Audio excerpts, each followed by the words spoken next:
All right. 1 second. I was just charging those.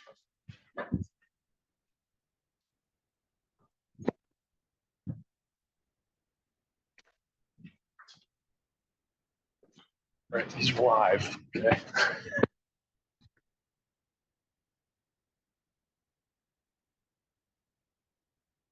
No pressure. So those little pucks are live. So beware. You know what I mean? So Speak all your proprietary information quietly, yeah, yes. just everybody just so go ahead, Greg. Good morning, everyone. It's great to see everyone here. It's a beautiful day outside. It's going to be a beautiful day for a fantastic collider that we have for you today. My name is Gregory Santiago. I am the Air Force Installation Mission Support and Mission Support Center Small Business Director. So thank you for joining our annual collider to promote infrastructure of the U.S. Air Force facilities and future opportunities with small business. So we're excited to have you here today. And I'd like to acknowledge our presenters that will be briefing today and highlight a lot of the AFIMSC mission and the Air Force Installation Contracting Center's mission that you will be briefed on today. AFIMSC manages the Air Force's infrastructure as a global enterprise. It is headquarters in Joint Base San Antonio and serves as a single intimate level headquarters responsible for providing installation mission support capabilities for all Air Force installations, major commands, and direct reporting units. AFIMSC manages a portfolio of over $10 billion to deliver global integrated management, resourcing, and combat support programs and services. So essentially, that's a fancy way of, if you think of anything infrastructure related, AFIMSC takes care of it. We have a lot of structures that we have to maintain and extend the longevity of. In some cases, we may build new. So AFIMSC is doing that and more, everything within the fence line. The purpose of today's event is to highlight the future of Air Force facilities and focus on presenting small business opportunities. Enterprise Sourcing Solutions to all small business out there. Small business, as you know, are critically important to our DoD. The Air Force has strategic interest in leveraging small business innovation and capabilities to address global challenges and ensure mission success. For those of you that might not know, small business account for over 40% of the U.S. gross domestic product.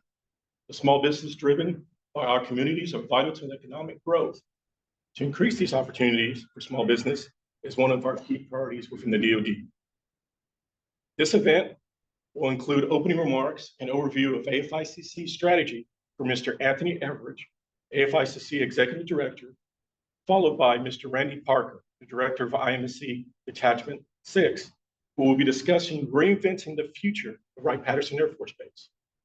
In addition, we're honored to have Ms. Sally Kay, a business innovation expert, to present best practices small businesses should pursue to define their market, customer, and competitors.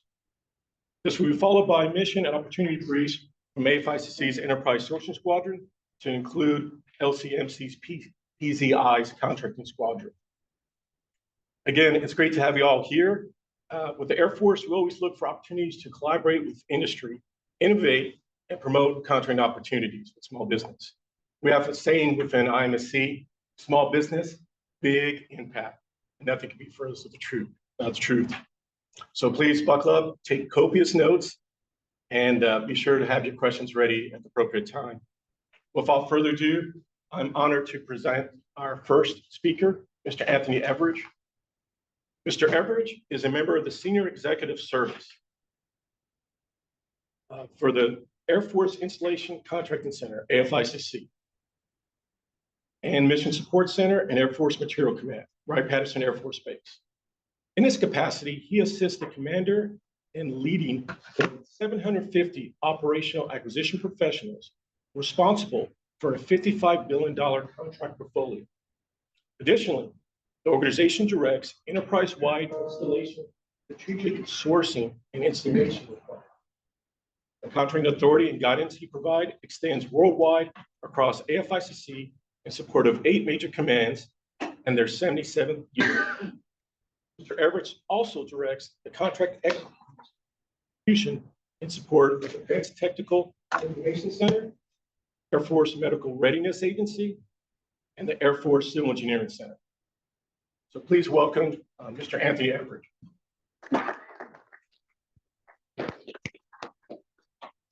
Hey, good afternoon. How you doing? Great. This is a great event, a really important event too. And I'm really glad you're here and want you guys to get the information you need. So if you're not getting it through the presentation, then please ask, give us that feedback, because these are really important. And one of the things that we want to do is reach out and get a hold of and in touch with small business, collaborate more, because we've got a lot of challenges coming up, and we really need your help solve some of those challenges. So anyway, great to be here and glad that you're here as well.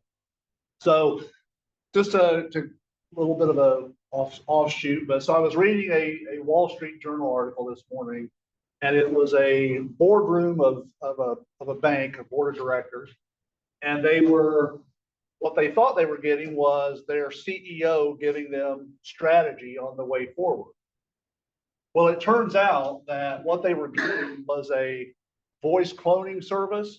It was a clone of their CEO's voice telling them things. And the reason they did that presentation was they were basically looking at the challenges of, hey, what would happen if somebody cloned some of our information, cloned one of our people, got this out there, a lot of damage is done. How do we get in front of that? How do we get in front of those challenges? So while those kind of challenges, some of you may face as well, certainly everybody's facing, there's a lot of challenges that we as the Air Force is facing going forward from an infrastructure standpoint that we want to share with you. Now, I can assure you that this is really me. I am not cloned. In fact, most people would probably not want to clone me. But so the other thing, though, while we're still on that topic, again, I like to play with the stuff. Everybody reads about AI. Now, how many of you have used ChatGPT? Yeah. Okay, I've got it on my personal phone. We're not allowed to use it on the government devices yet, but I did type in, because I knew it was coming. I typed in and say, what are the big barriers for small business doing business with the Air Force? And some of the things that popped up are things that you would expect. The one was complexity of the procurement process. That's always been a big one, and I know our small business team and all of us do everything we can to try to help bring that down. Another one was the administrative burden of having a government contract. And again, that's kind of ties into the first one that we're definitely all working on that one too. And we still, I can tell you from senior leadership in the Air Force, we want to hear those things and make sure what we can do there. Scalability was another one because a lot of times when the solution comes in, we want to, as the Air Force, we want to be able to take that solution and scale it up across multiple installations going forward. So that was a big one. But the last one is what really surprised me, and again, why I'm glad we have events like this. One of the last ones, several, but this was the top 5 or 6. One of those top ones was just awareness of business opportunities and things that are going. And that's why this is so important. And I'm really thankful to AFIMSC, to AFIMSC, to our small business team for doing events like this, because the awareness is what we want to get out there. Because without the awareness, you guys can't participate. We want you to be aware. We want you to ask questions. We definitely want you to participate. So AFIMSC, I got a few slides I'll hit on here in a minute. I've never been known for staying on script, so I'll go for a few minutes, and then you'll get to hear some really good things from Randy about the future of Wright Pat. You'll get to hear a lot of details about things we're doing in AFIMSC as well. Some of those really good opportunities that will help you come in. But I want to kind of set the stage a little bit for some of the challenges and some of the why behind what we're doing. So when you think about Air Force installation mission support, think about installations, think about all the things that go on. Obviously, you've got the buildings and the facilities that we've already talked about. You've got roads, you've got utilities, you've got IT. For an Air Force installation, you're talking about runway, you're talking about hangars, you're talking about security, you're talking about all the services that you need across those and those. Now, Randy might know the exact number, but I think, Randy, it's 179 Air Force installations roughly in that ballpark is what I've heard. Yes, including active duty and reserve. Right, so across the board, but roughly 179 installations. Now, one of the big challenge we face is, how many of you, Randy, you can't answer this because you're my phone friend. How much money do you think it takes a year to run those installations? Anybody have a guess? Billions. Yeah. Up in the 13 billion ballpark, roughly. Now, here's the important challenge and the big why we're here. How much money do you think we get every year to run those installations? 13 billion. A little bit, well, on a bad year. So roughly about 8 billion, but generally it's anywhere from 5 to 6 billion less than what we need. So that's why it's so important. Number one, it requires us to prioritize. It requires us to think outside the box. It requires us to think differently and work smarter across the enterprise to be able to meet those challenges. And that's really a big place where you come in. Now, another thing that kind of goes along with that. So if you think about all those 179 installations, all those installations all have brand new buildings and everything works perfectly, right? No. Just go to one of them. No, it does not. We've got a lot of aging infrastructure. You know, a lot of things that need replaced, a lot of things that need maintained. And the challenge that we have now, we're also trying to make our installations much more resilient. So, you know, old utility lines and things like that we need to worry about. We need to make sure that we can withstand things. And so we're also trying to incorporate a lot of new technologies and innovations into that aging infrastructure. So again, lots of challenges there. And then just the overall cost of maintaining that. We're also looking, you're going to hear from Randy here, we're also looking at a lot of public-private partnerships, enhanced use leases, and things like that, where we can actually not only reduce the footprint of the Air Force that we have to take care of, but actually team and help the community and leverage some of those partnerships going forward. So really, I know you'll be really interested to hear about that. So we've got to work smarter. That's one of the big things that we do within AFICC.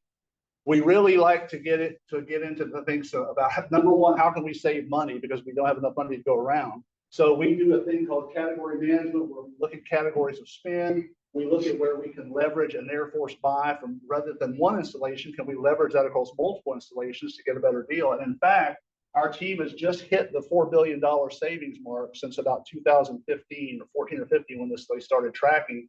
And we actually have a goal for $6 billion of savings by the end of 26. But even more importantly, what we like to do is to be able to save our contracting squadrons and our civil engineering squadrons work where we can in terms of going through an entire source selection specifically for their installation. So we look at enterprise vehicles where we can actually go out and make these things available. So again, if we can do one large effort where people can issue an IDIQ or issue an order against that IDIQ, it saves a lot of our airmen time. And the other thing I will tell you is that, and Greg will attest to this too, in every one of those larger vehicles that we have coming up, we are always focusing on making sure we're not hurting small business. And not only making sure we're not hurting small business, but how are we including small business? So I really appreciate Greg and his team and everything that they do for us and making all that happen. So again, we've got to work smarter. And that includes how we do business. That includes bringing you in, doing things differently.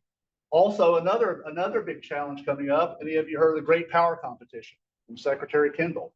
So again, not only making our bases more resilient, but now we're also looking at, we're going to have deployable combat wings where almost the whole unit from the base will go. So that's going to take away a lot of organic support from the base. What does that mean? We're going to have to reach out to industry for a lot of that support. Doesn't necessarily mean a one-for-one, but how can we back up that support? If the whole civil engineering squadron, the whole blue suiter, all the blue suiters go out and deploy with their wing, who's going to do the maintenance? Who's going to do some of the things on the base? So we're looking for solutions on how we can do that smarter, how we can do that better. So those types of things are driving a lot of what we're doing.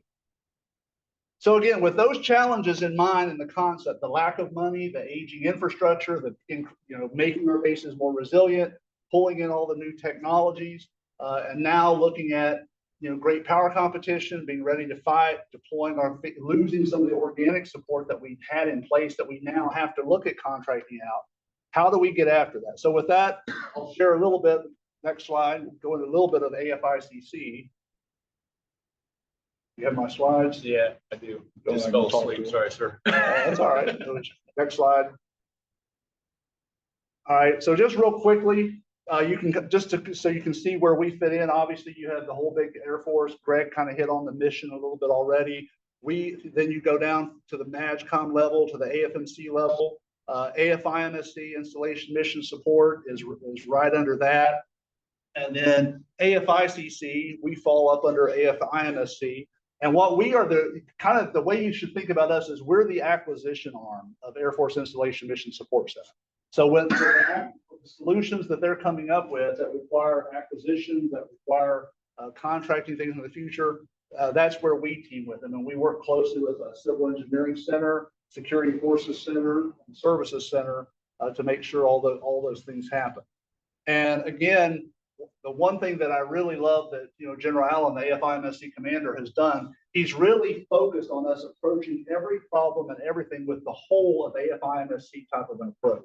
So we bring the acquisition piece, the financial piece, the manpower piece, the readiness piece, the resilience piece, because he wants all of our major installations to be power projection platforms, where we can really show forward that not only do we, here's how we're projecting our power to our adversaries, but we're really ready. We're resilient. If somebody tries to hack into our systems, cut our electricity, do whatever that is, we're still able to keep the mission going and still keep fighting. Next slide. All right, so from an AFICC perspective, the unique thing there is that we have 20 locations really lined up with all of the major commands in the Air Force. And while we have roughly between 880, 900 people, depending on the month you're counting the numbers, and who's in and who's out.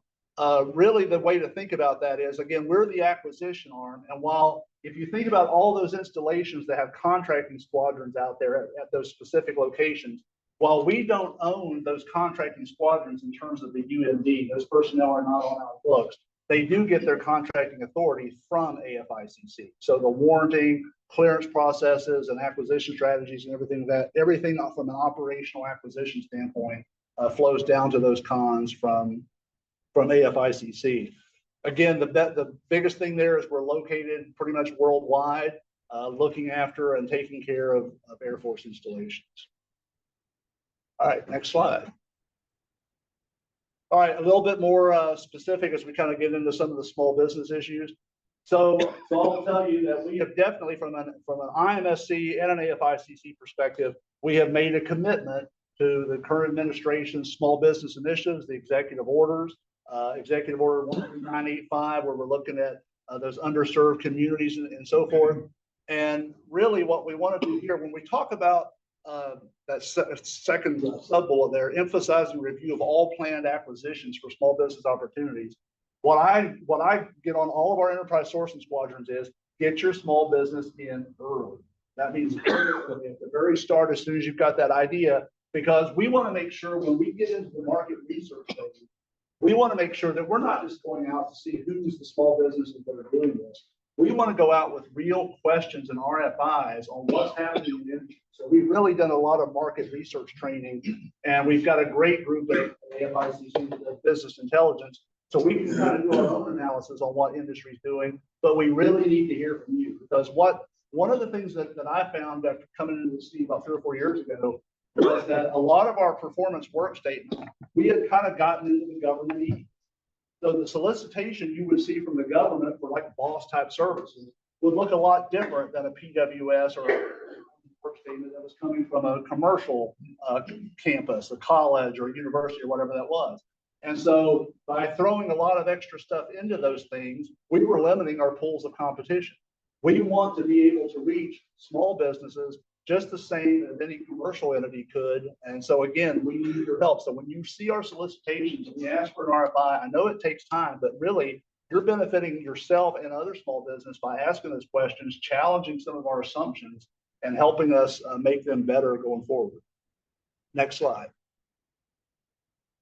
Okay, expanding, recent memo that came out from Air Force level, expanding utilization of small business industrial base. And I can tell you, our demand is increasing, and we need more of you. We need to pull you in. from the bigger standpoint, whether it's weapon systems or even our larger infrastructure contractors, that base has shrunk and it continues to shrink. And we really need to grow the small business base as much as we can. So again, we're getting after that as much as we can. Secretary Kendall talks a lot about speed, agility, and adaptability. In fact, I heard him the other day talking about we need to operate at the speed of need. The government's never been known for going fast, but we're working on that. I think Randy's been told to go faster by General Allen. I've been told to go faster by General Allen. So everybody realizes the challenge we're facing with our own infrastructure, the threats we have out there with the resilience. We've got to work differently. We've got to go smarter. We've got to engage differently with industry. And so we're looking at all kinds of opportunities and ways to do that. So again, the way we set up our goals, everything from our small business goals, the outreach we do, the market research, we're doing everything we can to reduce those barriers, get you guys involved earlier so that we make sure we're taking that into account. Next slide. All right, just from an AFICC perspective, here's the NAICS code with our biggest spend. The R&D piece, that's probably largely, we have out at Offutt Air Force Base, our 774th Enterprise Sourcing Squadron has a large DTIC IDIQ contract, but a lot of opportunities there for any of you who are in that. I know you're probably talking a lot of facilities here, but again, a lot of opportunity there. And one of the things, I've got a large AFRL background in my own history, but I will tell you, a lot of the technologies and things that we're looking at bringing into the bases now, the ties in with that, the tie into that R&D piece and the operational facilities piece is getting closer and closer. There's a lot of overlap there bringing those technologies in. So a lot of technologies that you have could probably be a huge help there. Obviously, from a facilities and support services standpoint, construction, the remediation services. We've got a lot of PFAS at a lot of our installations. That's a big cleanup. There's a lot of environmental that takes place there. Those are usually long-term efforts that we have to go through to make that happen. So again, very important and really where we need you there. So kind of along with that, I just want to mention a few, just take a couple minutes, a couple small business success stories, and I'll tell you where we're at from a dollar standpoint here in a minute. But we awarded a $188 million competitive small business set aside providing base operations force down our 338 squadron down in San Antonio. A $45 million competitive small business set aside to support computer-based data communication and tracking network.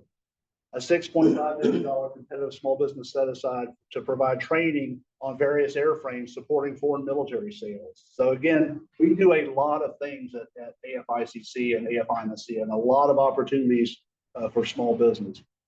$10.4 million 8A award for A&AS support for Security Forces Center. 9.1 million Alaska Native Corporation, a direct award to conduct some of the remedial environmental investigations on PFAS that are mentioned here. 3.8 million 8A award to repair fuel facilities up at Eielson in Alaska. $3.7 million competitive small business set aside for optimized remediation.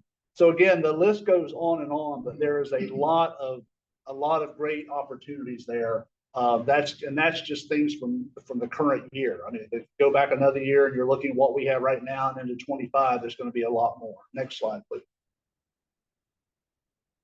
All right, here's what I'm really excited about is AFICC, we are currently exceeding our goal, small business goal this year overall was 17.46%. We're right now, it's a little above 4 points, right, Greg? I think we're a little over 4 points above that. Right now, we're 22-something% of our dollars is going to small business. Now, total dollar wise, if my numbers are right, I think we were just over 800 million to small business. Is that correct? Yes, you guys are my fact check. Yes. So, and what's the really interesting part about that is we have not even gotten to the end of the year yet. We typically end up with a lot of end of the year awards come in and really push the small business up. How cool would it be? I definitely owe Greg a pizza or something. If we can get to $1 billion obligated for small business a year, that's pretty doggone awesome. But just the fact that we're actually exceeding the goal by that much is awesome. Now we have to do better. We're also exceeding in the small disadvantaged business, the women-owned small business. We need to do a little bit better. We're still pushing hard in the veteran-owned small businesses and the hub zones. But there again, just from an overall perspective, you know, and I've been able to speak at a couple of these things over the last few years. I'm really thankful for what we're doing because the trend's going the right direction. And we're getting more and more small business involvement. The dollar values are going up. So we just want to keep that momentum going. So please, as we go through the rest of the day, ask your questions and everything. So we're on a record pace and we want to keep that going. So really, it's time for me to clear out and let you, you know, get to Randy and the good speaker. Randy is a really good speaker, by the way, but he actually backed his car so close that I think I was going to be out. And I said, Randy, I guess you really wanted me to hear you speak. You weren't going to let me leave. But what I want to assure you is that from an Air Force level all the way down through AFIMSC to myself, we are all committed to increasing small business participation. We're all increasing and committed to getting the outreach out there, to making sure you're involved as early as possible. And again, we really do want your input. It is really valuable. It's really important. You know, one of those big barriers was awareness. That one's going to be eliminated today for a lot of things. And now, but having that awareness is good, but what do you do with that awareness? So what I would do is start asking questions, look for RFIs, answer those responses, any concerns you have. And with any of those barriers, you know, the one thing I do know, because I know Jeff, I know Greg, I know Dave and Marcy, I know all of our small business team, and I know every single one of them would be very happy to help you and talk with you and get you in line with the right people. And so again, ask the questions, reach out to your small business partner, because again, we need you. There's a lot of opportunities. There's a lot of challenges coming up. There's a lot of unique things we're going to be doing, not only at Wright-Patterson, but other installations where we can leverage industry and where we can basically save some money, where we're going to be smarter in how we do maintenance. You're going to hear about a lot of those things. But again, we need you. And as big as the challenge is, you know, one of the things I really do like about Secretary Kendall, he always is really blunt about what the challenge is, but he's always very positive in that together we can overcome it. Together we'll win. And so I'm very confident too, that with all the challenges facing our infrastructure, with everything that we're facing, with all of us in this room working together and being smart, there's a lot of people in this room much smarter than I am. I'm very confident that we can come together, we can overcome the challenges in front of us. So thank you for being here. Really engage in the conversations, ask questions of the speakers that's coming up about their programs, about their efforts, when you can expect to see something, and stay engaged. And again, just thank you for being here. So thank you.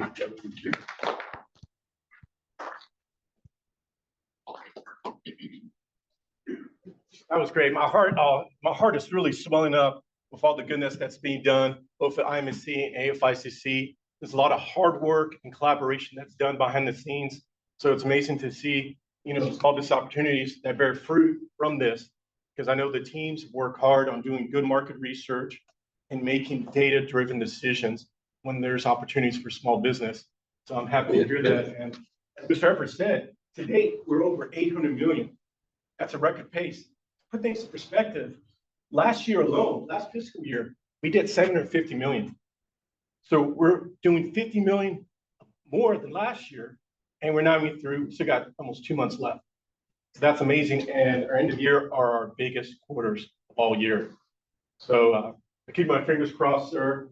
And I love pepperoni pizza. You want that pizza? Yes, sir. So we have a real shot at it. So, and Mr. Everett said, we do need you. We need your innovation, your technologies and ingenuity to help present those solutions for the Air Force, because we don't know where. That's where industry determines the best solutions. So with that said, I'd like to welcome our next distinguished presenter, Randy Parker. He is the Director of Senior Civil Engineer Detachment 6, Air Force Installation and Mission Support Center Director, located here at Wright-Patterson Air Force Base. He leads 36 personnel and liaison with the headquarters, Air Force Material Command, supporting and advocating the AFIMSC's installation commanders' critical installation and mission support requirements, ensuring timely and responsive delivery of capabilities to a 55 billion physical plant, including 8 bases, 3 geographically separated units, and 5 Air Force support plants supporting 90,000 personnel. So please welcome Mr. Randy Parker.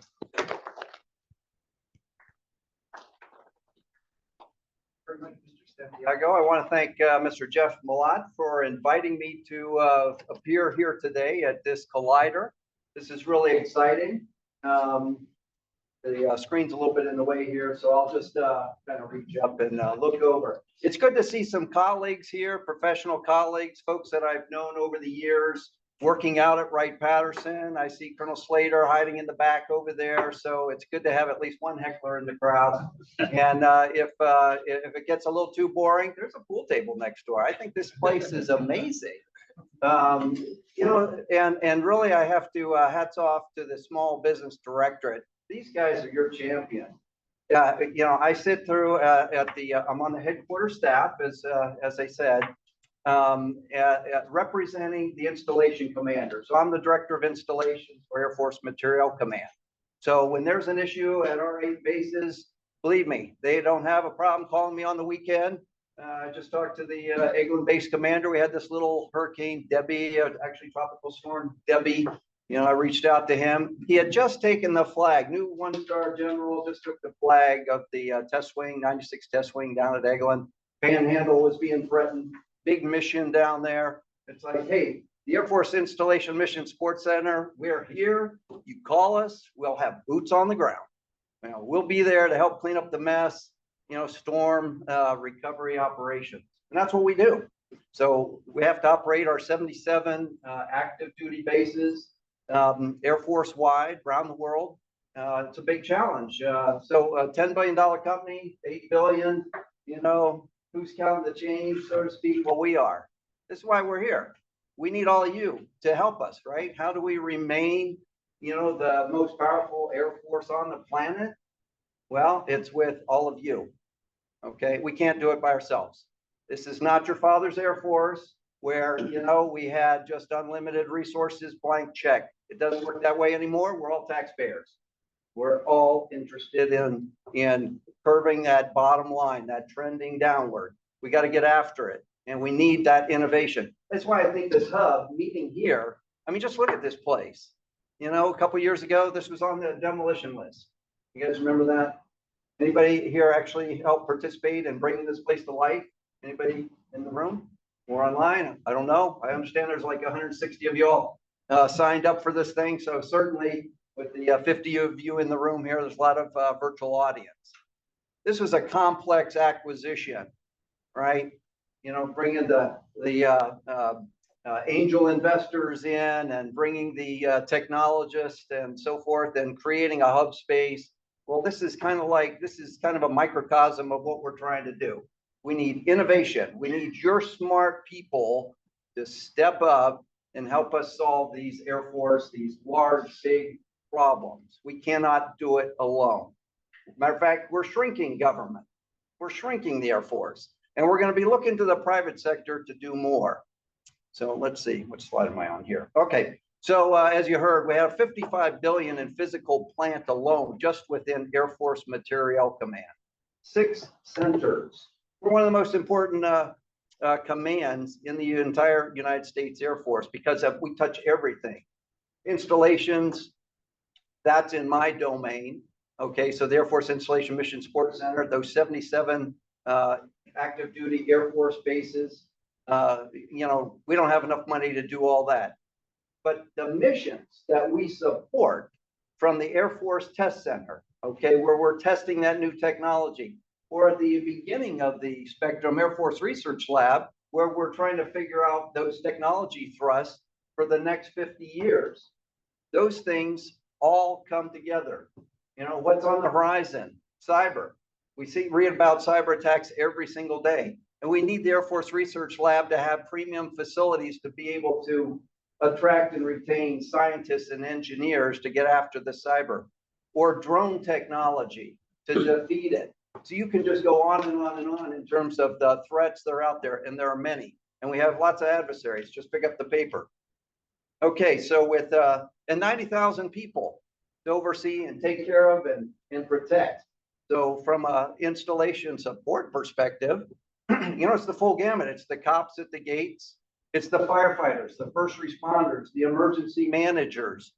It's the civil engineers and the folks that maintain the infrastructure. It's the chaplains who also work with our airmen and families. It's the lawyers that help make sure that we're doing it all legally. You know, so it's the entire spectrum of running a city at our 77 bases. But I'm going to talk about AFIMSC, and I'm going to dial it down to Wright Pat, because we have a lot of cool stuff going on right here in the Miami Valley, right up the road here. All right, next slide, please. All right, so here's what I'm going to cover this afternoon. The community assets, I just want to foot stomp on some of the Wright Pat and what those assets are, because that means that equals opportunity for you. I'm going to talk about the future projects, the current projects, future projects. Because some of you, how many contractors in here do facilities infrastructure work? I see a couple of you in the audience I recognize. Okay, so maybe about a quarter of you. So I want to talk about that. And then I want to explain those of you that may not be familiar with the enhanced use lease. How do we take some underutilized property within our installations, and how do we grow that and turn that into cash or in-kind consideration, right? Because we don't have enough resources, as Mr. Edwards said, to take care of all the things that we need to do. And it's really exciting about then community partnerships. How do we grow the community partnerships? And I'm just going to share a kind of a list. You have access to all these slides. Is that right, Jeff? So, so you'll have this information, and we're looking for more of those inventive community partnerships where you're doing stuff, we're doing stuff. Maybe you can do it better, faster, cheaper. We need to be moving in that direction. Okay, and so I want to kind of explore that a little bit deeper with all of you. All right, so when I think about the technology, we're really at an inflection point, not only for the Air Force, but for our command and for Wright-Patterson. And that involves all of you. This inflection point is partly driven by market forces. It's driven by, you know, threats that are coming at us every single day. Wright-Pat is constantly, you know, bombarded by cyber trolls out there trying to, you know, overwhelm, denial of service kind of thing. Fortunately, we are in the winning side of that ledger. On that column, we're doing great things. But we need to continue. It's like a fight, right? And so you have to look at our installations like war fighting platforms, right? As, you know, weapon system platforms, not just an installation where people come together and work.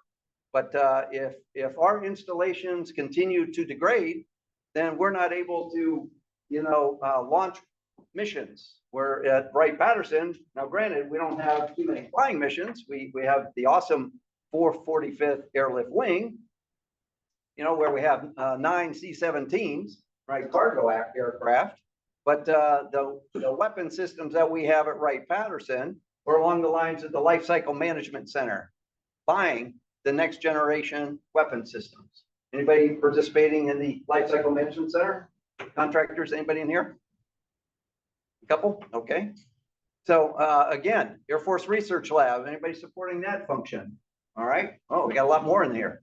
Okay, so again, these folks, another 10,000. So you got 10,000 folks in the Life Cycle Management Center, about 10,000 folks in the Air Force Research Lab. Again, they need quality facilities and infrastructure to do their job. And so that falls under my domain, is make sure that we're recapitalizing our facilities and infrastructure fleet.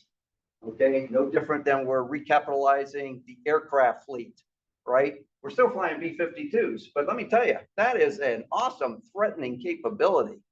Okay, we can put bombs on target. And when they move them overseas right now, you know, those things are pretty intimidating. Everybody see a B-52 overhead? Been on a B-52 base? Let me tell you, that's pretty, you know, that air dominance thing, that's real. Pretty scary.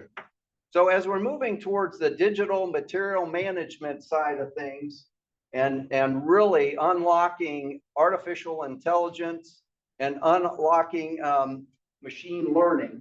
I mean, it's a quantum leap. We're going to look back 5 years from now, and we're going to be way down the road. It's amazing the kind of things that are happening. So we need to employ that. You as small business leaders, community leaders, we need to also amp up that capability as well. Slide, please.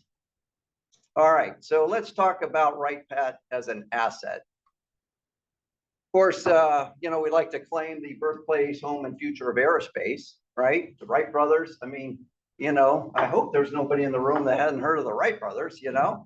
It's amazing. Sometimes I'm traveling and people are like, hey, where are you from? Dayton, Ohio. Dayton, Ohio, where's that? It's like, hey, we're in Ohio. You ever hear of the Wright brothers? How'd you get to this location? You know, as you know, down in the Caribbean. You know, you probably flew here. You can thank the Wright brothers from Dayton, Ohio. You know, so I'm proud of our heritage. 38,000 folks working at Wright Pat. Anybody go to Congressman Turner's event on Monday at the National Museum of the U.S. Air Force? On Monday? Maybe you read about it in the paper. We just doubled the workforce since 2002. Double. 38,000. And that's the folks that are on base. Right now, I'm pushing a lot of people off base because we are busting at the seams. And the facilities that are on base, a lot of them we need to tear down. And I'm going to share that profile with you here in a couple minutes. So 38,000 folks and growing. People want to come to Wright Pat. A part of that is because we got a really awesome congressional delegation. All colors, right? So whether it's Senator Brown, Senator Vance, Congressman Turner, all of them, man, they are in our camp. And they are out here a lot at Wright Pat. And they're all singing Wright Pat. And missions are constantly banging on the door. You want to come over there because it's the synergy of what, when you have 38,000 folks and all the mission sets at Wright Pat, and just look at the Big Ten, right? We have over 100 different mission sets out there. So of the Big Ten that we just, you know, we meet monthly. Base commander has a Big Ten meeting. Matter of fact, they're having one tomorrow afternoon. And it's, okay, so we have the headquarters, right, that I'm a part of, Headquarters Air Force Material Command, 3,500 folks. And you have the Air Force Research Lab, you got about 10,000 folks. And then you have the Life Cycle Management Center, another 10,000 folks. You've got the, how about the 88th Air Base Wing? When I was the deputy commander there at the 88th Air Base Wing as the deputy mayor, running the base. How many folks does it take to run Wright Pat? Any idea? 5,000 folks. I think it's now 5,100. Big budget. You know, that's the cops at the gates, the chaplains, the lawyers, engineers, physical plant, the guys that cut the grass, the whole 9 yards, right? So the 88th Air Base Wing is the host installation wing that runs the base. How about AFIT? Anybody from AFIT? Into AFIT? What's AFIT, right? Not AFLAC, it's the Air Force Institute of Technology. They grant PhD, master's degrees, and continuing education. National Air and Space Intelligence Center. Anybody supporting the Intel community? Okay, at least one, two. There are two of you. Talk about a growing organization. So you have the National Air and Space Intelligence Center, and now you also have the National Space Intelligence Center, all coming together here that deliver day-to-day intel all the way up through all levels of government to include the president's daily briefings. That's pretty impressive. So you've got thousands of analysts looking at signal intelligence, human intelligence, all those different intelligences that come together and do that. I mentioned the 445th Airlift Wing. So our flying wing, a reserve wing, cargo aircraft. We also heard from the Air Force Installation Contracting Center, also headquartered here. Brigadier General French, Mr. Everidge's commander. So a lot of organizations all require different levels of support, but they all need great facilities and infrastructure, not just buildings, right? We need IT infrastructure. You know, that was one of the biggest challenges is people complain about the speed of the network, you know, access to the network. We came through COVID, right? Where most of the workforce was essentially teleworking. Now, most of us are back on station, maybe in a hybrid telework environment, which is part of the new deal, right? So you can see that whatever it takes, again, to attract and retain talent.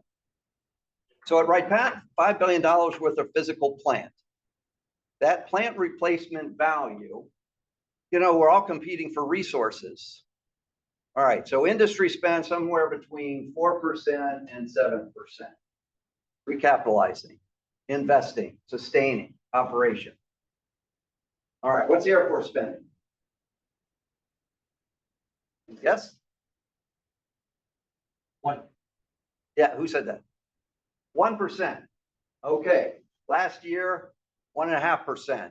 Our goal is 2%, just to stave off critical failures, right? So when I'm informing our leadership at the headquarters, it's like, this is no different than your house, right? You know, who wants to spend 15 grand on a furnace? You know, well, the manufacturer says it lasts 15 years. Well, you're not going to replace it on the 16th year, right? You're going to wait till it dies. Now, I will tell you, it will always die on the coldest day of the year or the hottest day of the year. Okay, because that's when mine failed, right? And it was on Christmas Day. And I had a house full of family. So let me tell you, it's like, all right, this is not good. All right, so you let it go. Well, the Air Force has been taking risk in its facilities and infrastructure for decades because we need those resources to buy weapon systems or tech in Air Force Research Lab. Well, it's catching up with us. So now we got to get caught up. Slide, please. Oh, let's see. Did I mention our 2 runways? We have 2 large strategic runways, right? Every once in a while, people look up in the sky and you'll see, hey, oh my God, that's Air Force One. Not really. That's the National Air Command folks. Okay, Sierra Nevada. Anybody work for Sierra Nevada? Anybody hear of Sierra Nevada? They just won a $12-13 billion Air Force contract to recapitalize that fleet. And guess what? They're building hangars over at the Dayton International Airport. 2 brand new hangars. And they got one of those Nyack birds sitting out right in front of it. So that's the kind of cool stuff that happens here. Now, it could be Air Force One flying in, right? Because I think President Bush, he was here not that long ago. Well, maybe it's been a few years. But so where do they come? They come to Wright Pat. All right, I think I hit all the important stuff on that one. Oh, and our largest aviation museum, right? So it is the largest. It's if you haven't been there, then you're missing out. I always tell folks when they come to visit, make sure you allow some time to get over to the museum. It is truly incredible. There is something for everybody, whether you like planes or rockets or missiles or space, it's all over there. All right, next slide, please. All right, let's talk about construction. All right, so on the base construction, so I find this interesting. So it's all about the numbers, right? So you're seeing here local facility sustainment. So that's what the base commander, Colonel Richards, anybody meet Colonel Richards yet? He's also a civil engineer. Great guy. Matter of fact, I got a meeting with him this afternoon. We're going to talk about one of these topics. $52 million. That's what it takes for him to sustain, and that's local. That's what we call decentralized FSRM, facility sustainment, restoration, modernization. That's what we're plowing into the base to sustain operations, potholes, to grounds maintenance, to trimming trees, you name the whole 9 yards. And then they're centralized.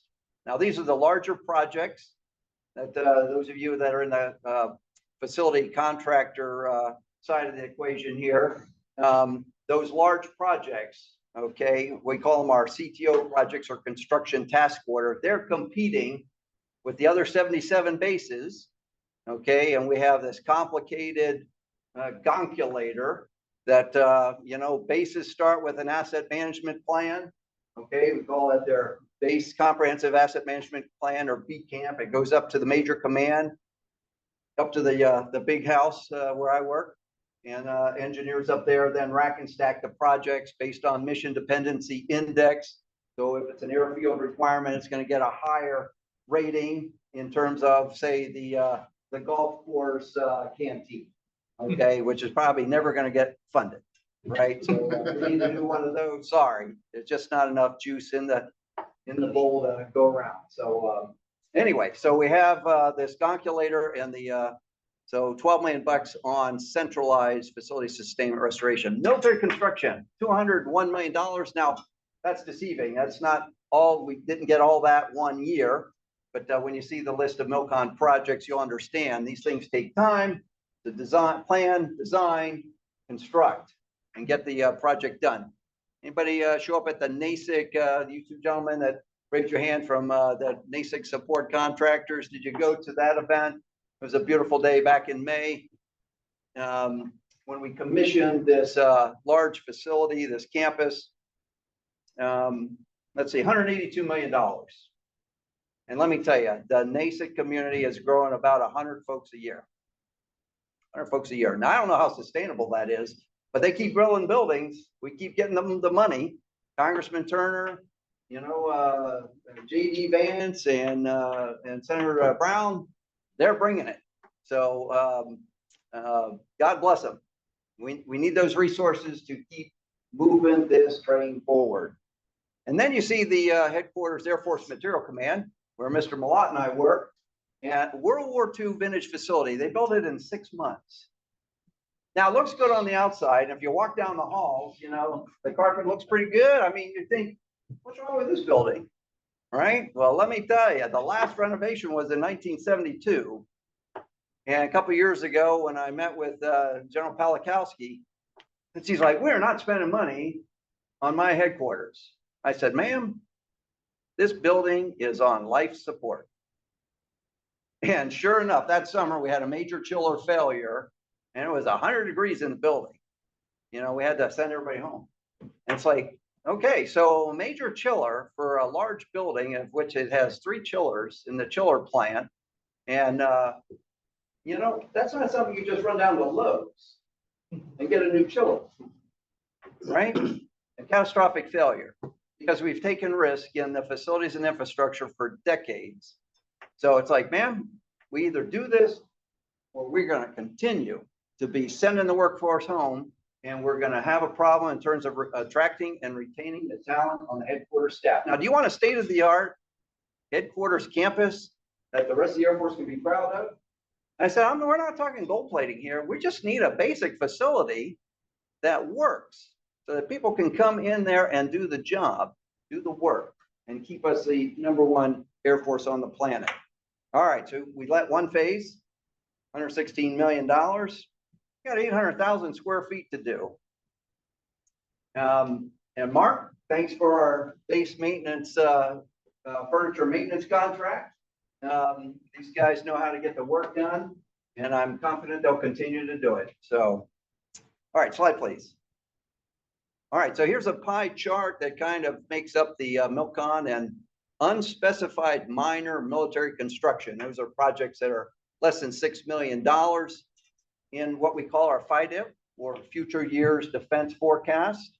You know, we're looking at $3.76 billion over that FIDIP. Wright Patterson. Let's see, I'm gonna have to get my glasses out here.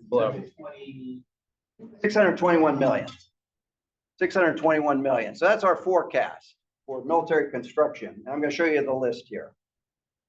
And when you're looking at that, you're like, okay, we have winners and losers, right? Because when I talk to base commanders, they're like, hey, what the heck? Why is Hill Air Force Base out in Salt Lake City getting $1 billion? And I have to explain to them, well, sir, actually the F-35 bed down program, you know, we're building them new hangars and they're getting new operations facilities and, you know, this and that and so on and so on. And also the Sentinel program. Anybody hear the Sentinel program? So we have, okay, and the nuclear arsenal, okay, and this predates me, but, you know, we've had the nuclear, the think Cold War, think of all the holes in the ground, right, where we've got all these missiles. You know, they're really old, and that whole fleet needs recapitalized. So we're talking billions of dollars are going to get sucked down by that program. But are we going to be a nuclear power, you know, USA nuclear power? Are we going to have that capability? Yes or no?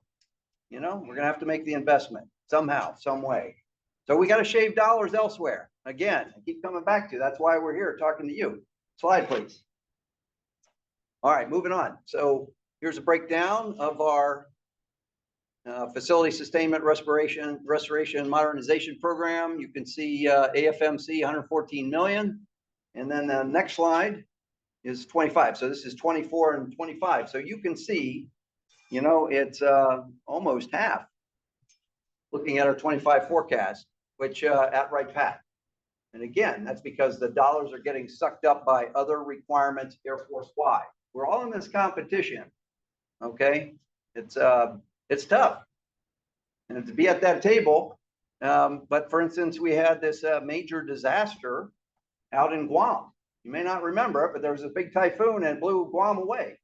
And as a strategic location, Guam in the Pacific Theater is very significantly important to our Air Force, our ability to do global reach, to keep our enemies at bay, right?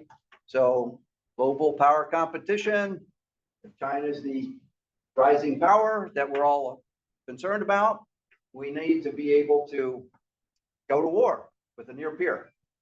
That's going to be tough. It's going to be expensive. So we got to be ready. So we've got to, again, we need all of you. So again, centralized and a lot of the other go-dos. So members of Congress have asked us to focus our attention on dormitories for our airmen and child development centers, okay, and demolition. So if you think about it, you know, how do we attract and retain new recruits? Maybe you've heard, you know, we're not doing so good in that area. Okay, last year we didn't make goal. First year in I don't know how many years. Well, some of our dorms are pretty scary. Now I will say at Wright-Patterson, I was the deputy base civil engineer there for 6 years. You know, they're actually pretty good. They're up to snuff. But other bases, they're really crappy. So if you're going to attract and retain talent and you bring them in and you put them in a really bad dorm, you know, they're going to be on, you know, what am I doing here? You know, or child development centers. Okay. And so here again, we need our military.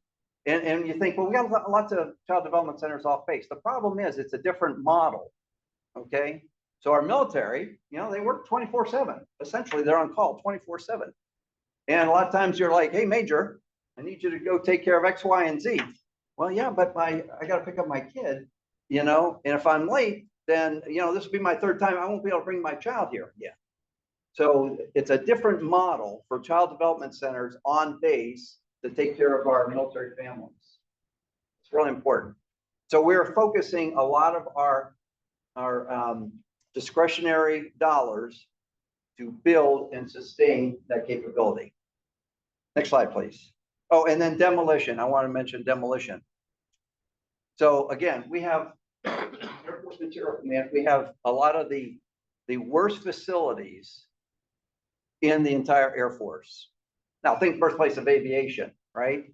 We have this one building. I've been on this champion for, I think Mr. Malott actually served time. Building 16, anybody been in building 16? Okay, you know what I'm talking about. I am going to get that building torn down. Now, what's so big about building 16? That's because Orville Wright, with the Orville Wright Airplane Company, it was actually a machine shop, and it has this sawtooth roof, right? So if you drive on Area B, drive by it, go look at it. You know, and you're like, yeah, that's not really impressive, is it? So it was a machine shop where they made the component parts, they dragged it across the street, assembled the aircraft, and flew them off. What year was that? 1929. It's still being used as an acquisition management facility now, and it's really crappy. So how do you attract and retain scientists and engineers and logisticians and contract specialists to work in the Air Force and then put them in a really crappy building? It doesn't work. So we recently toured Congressman Turner.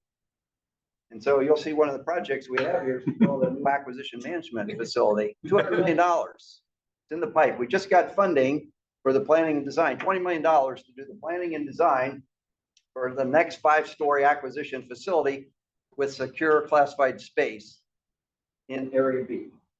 So if you've tooled around Area B, you know that we have this campus of acquisition facilities, and they need some work too, by the way. All right. So I just wanted to highlight a couple things. I mentioned the Child Development Center. construction here. So you see 22, it was appropriated in 22, but it took, we just had a groundbreaking here just back in May, same day as the NASIC ribbon cutting. $22 million getting after that. And then you see the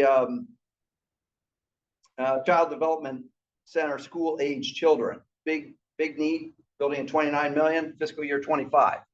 So we're in the throes of preparing for that one. Then you see the 7-Eleven Human Performance Wing.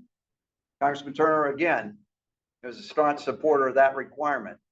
So anybody work or do anything affiliated with the 7-Eleven? There you go. So it was BRACT, came from San Antonio. We did a tri-service, Army, Air Force, Navy, and we now have the naval, what is it, NAMU, naval, right now, but in Area B, and where we bring together the bioenvironmental, human factors engineering community to look at the man in the cockpit or woman in the cockpit today, and what's the next generation, and employing, digital material management and artificial intelligence, machine learning, right? I mean, it's really Star Wars stuff, where you're, thought projecting, go left or right or guns or weapons or whatever, they're working on that stuff now. It's really cool. I get to see this stuff. Anybody been through the Leadership Dayton program? This one? Is that it? Anybody hear of the Leadership Dayton program? It's a Dayton Area Chamber of Commerce program, and I'm the day chair for Wright Pat. So every year I lead 50 executives who participate in this program. We take them out there. We offer to put them in the centrifuge, but take us yet. But it's a great opportunity if you want to see boots on the ground and get a great tour, hear from the base commander, and see all the gems behind the fence line at Wright Pat. Leadership Dayton, sign up for it, consider it. They just locked the program for next, I guess it starts here in August. And so we got I think they had over 100 folks register, and then there's a calling out process and interviews and so forth. And now they have the next class of 50. But all of you should consider that. It's a great networking opportunity. Small businesses, you or your associate, somebody from your team should come out there, because you're going to look at all kinds of stuff. And I'm foot stomping it because I'm on the board of governors of Leadership Dayton, and it's a great program. Plus, I'd like to see your smiling faces come out to Wright Pat and get the tour. All right, next slide, please. All right, how about the FY24 projects here? Again, there's not a lot of sexy projects here, but think sustainment. This is our HVAC, chilled water, demolition, designed to reduce our sustainment costs. This is just part of taking care of your old house. Nobody wants to spend money on replacing a driveway, right? Or, that furnace. Your wife or your husband might want new furniture or a man cave, those are the tough decisions, but you gotta replace the roof when it starts leaking, at some point. All right. And then the demolition, again, the idea is to consolidate operations, get out of crappy buildings, consolidate operations, and then tear down the worst facilities and make room for the next generation, right? Part of that installation, development planning, land use planning, which is what civil engineers do, is to figure out what's compatible at each area, these area development plans, and how do we bring talent together, and who should be sitting next to who, and so on and so on. It's really cool stuff. We spend a lot of time figuring that out. And again, these projects are competing, and these are the ones that got the nod to get done. Next slide, please.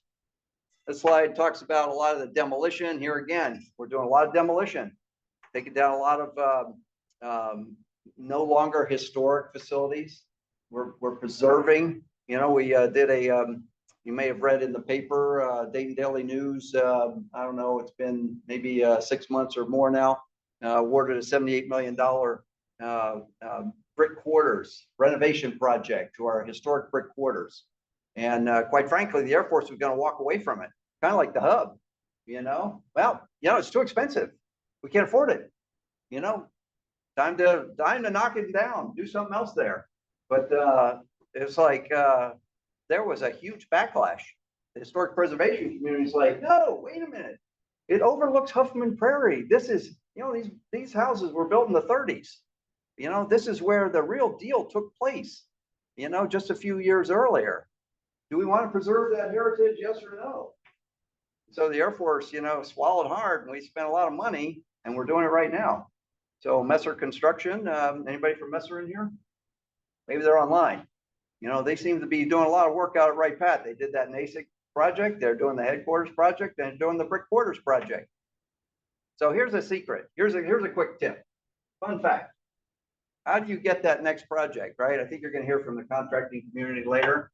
It's like, man, if you got a project, if you get a job out at Wright Pat, do a great job. Bring your A game. Deliver. Make commitments and deliver.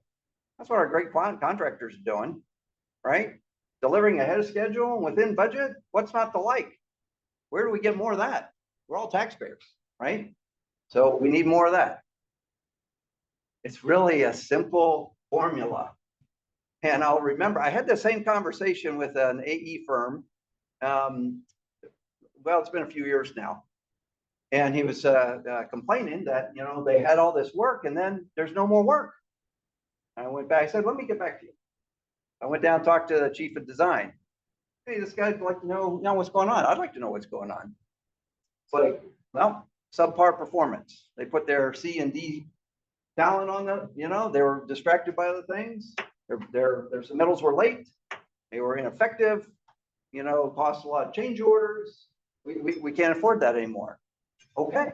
I went back and said, hey, you're not going to like to hear this, but this is the facts. You didn't send us your A team. Now, the competition is every year, get in line, try again. You're going to have to reinvent yourself because, you didn't have good performance. It might take a couple cycles. You might have to actually clear out some people to remember, the ones who are processing those change orders, so there was a life lesson, right? But, isn't that what we teach our kids? Do your best, put your best foot forward every day, yada, yada, yada. This is stuff your mom told you. Well, it's no different. But in the competition for dollars and cents and time, it's really a simple formula, and it works. And I'm seeing it every day when guys are delivering. 0 lost time accidents on that AFICSC project. I think it took 4 years to build that thing. Thousands of man hours. Thousands. Nobody got hurt. Nobody got injured. No reportable issues. Wow. And you're building a 5-story building. Lots of moving parts. So there are some people who know what they're doing. So all of you are in a strategic alliance, right? You're small vendors, small business owners, leaders, and you're building a coalition. Maybe you're leading the coalition. So you want people on your team. You're building your A team. You need all of you. There's plenty of work for all of you. That's the bottom line. Everybody's going to tell you that. There's plenty of work. And we got to get faster at it. All right, I'm going to talk about that in a minute. Let's move on. And then FY25, not a lot there.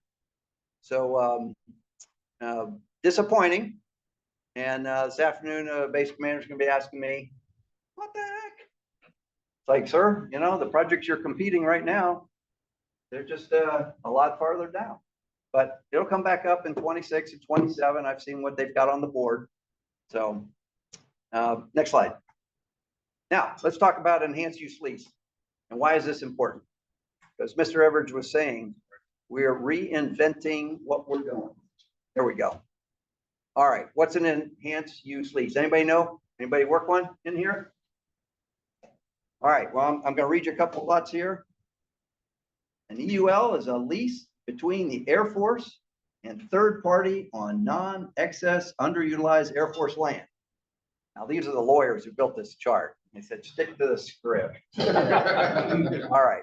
And the reason being is there's a pecking order. So when the Air Force has excess property, if we were gonna, on some of the larger bases, and we were gonna downsize that part of the base or something like that, there's really a pecking order. And it's very simple. It's kind of like, okay, the Air Force no longer needs it.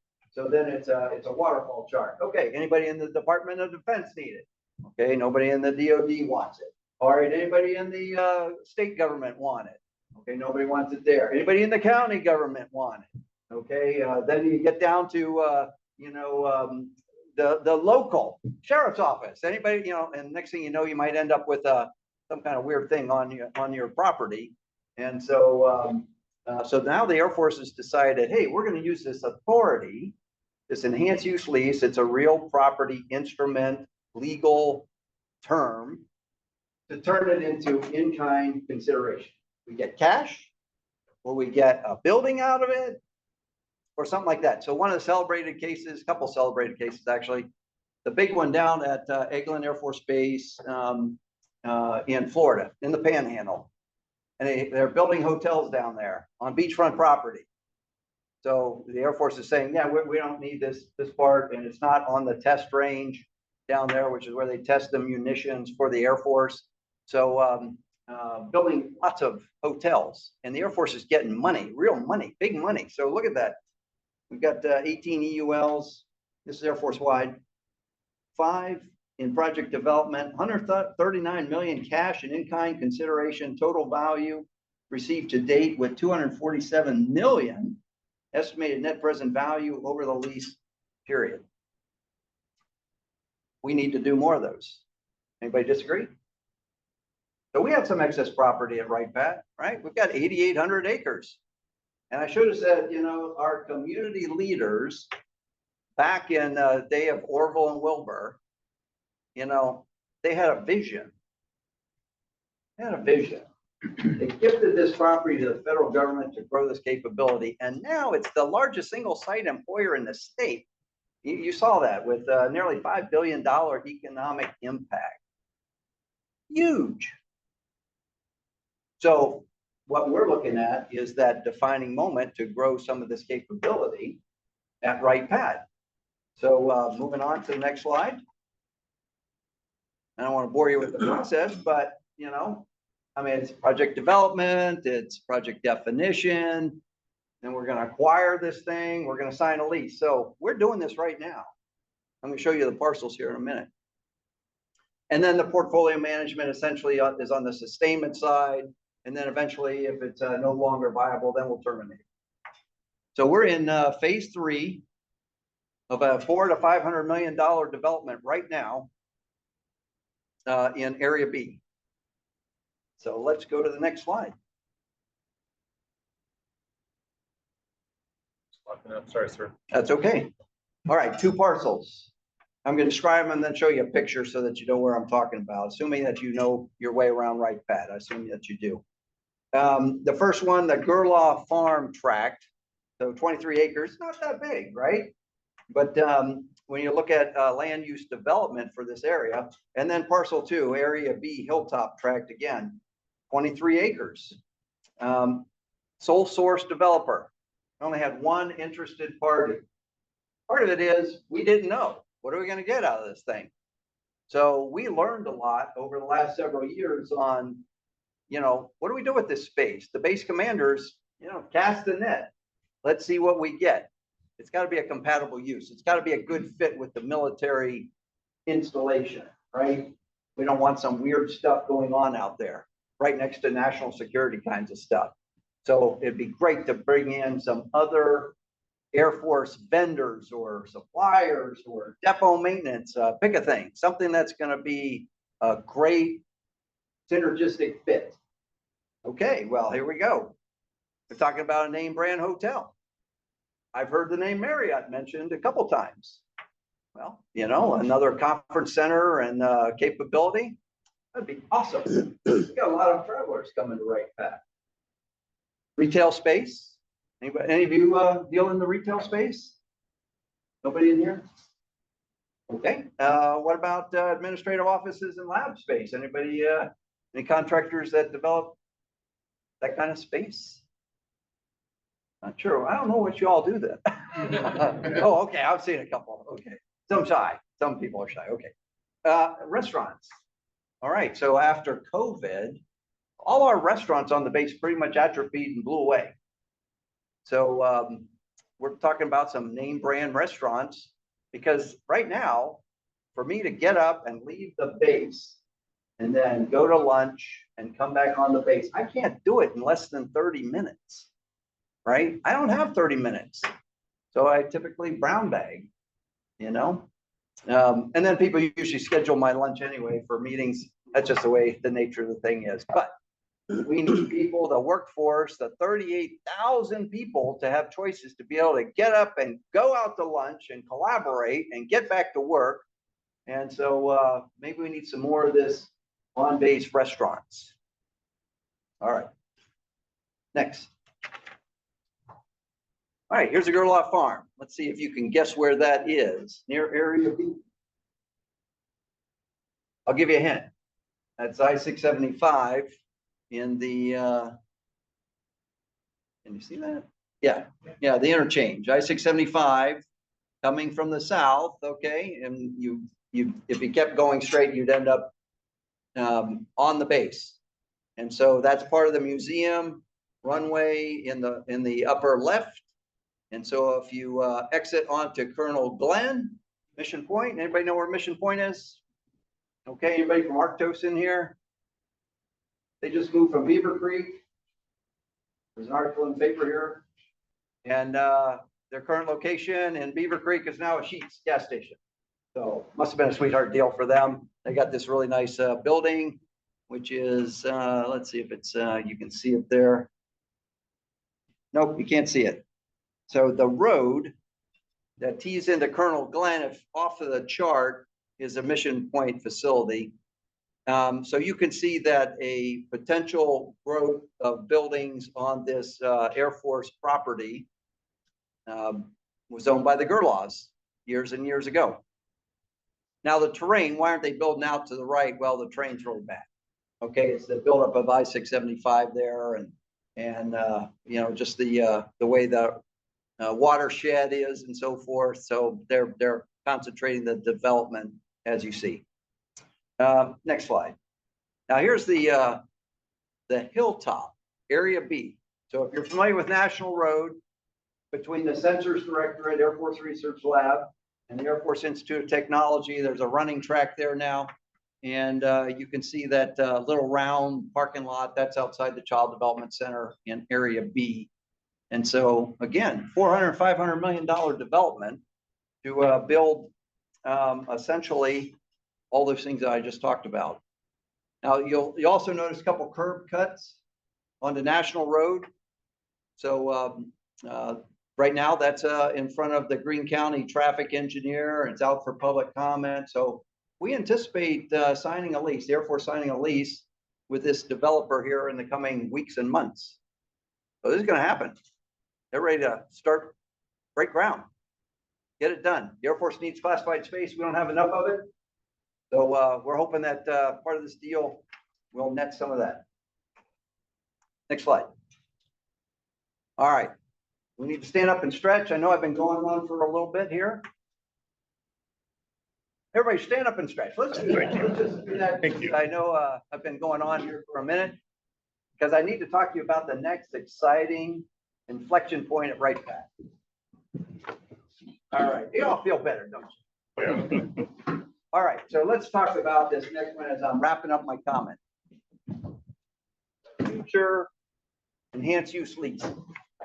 Why I think this is exciting and why you all should pay attention. All right, so perhaps you've heard of Air Camp, this aviation summer camp. Anybody? One? Just one? Two? Anybody got young kids?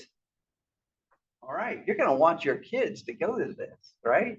Now, you all heard of Space Camp, right? No? Yeah. It's in Alabama. Where's it? Huntsville. Thank you, Huntsville, Alabama, where the Army Missile Command is, right? I mean, they made a movie about it, you know, many years ago. But Space Camp, you know, so think Air Camp. We're going to teach these kids all about,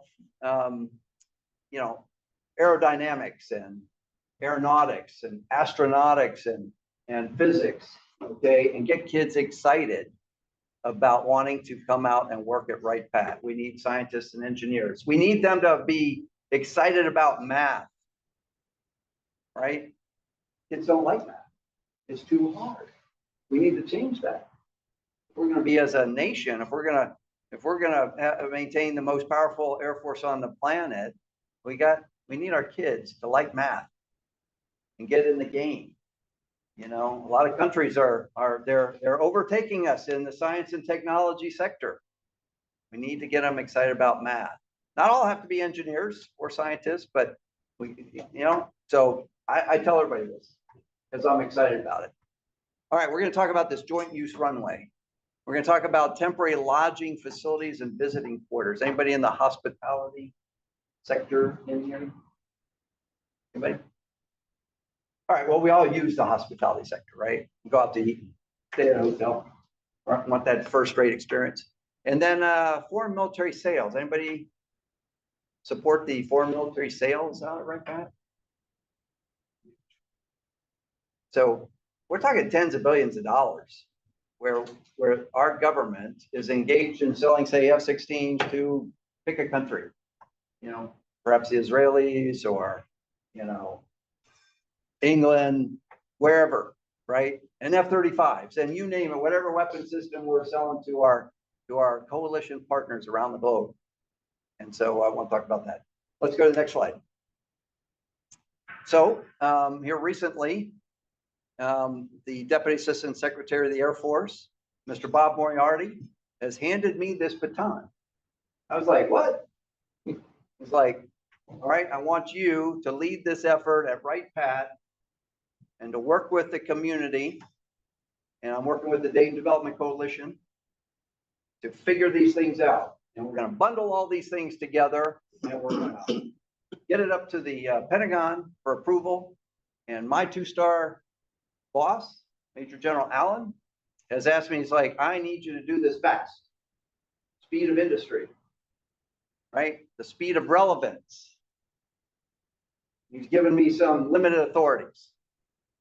And he told the Air Force Civil Engineer Center Commander, Brigadier General Pat Miller, you guys, does that name sound familiar? He was our base commander here just a minute ago, maybe a couple of guys ago.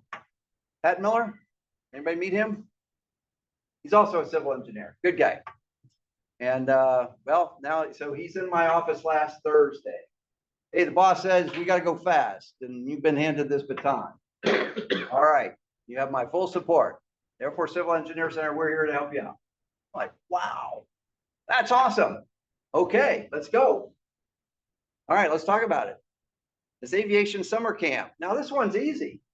Actually, in the grand scheme of things, we're talking about, this is the Air Force Research Lab and the Life Cycle Management Center. I've been underwriting this capability. It's a STEM school capability. Network with the other STEM schools.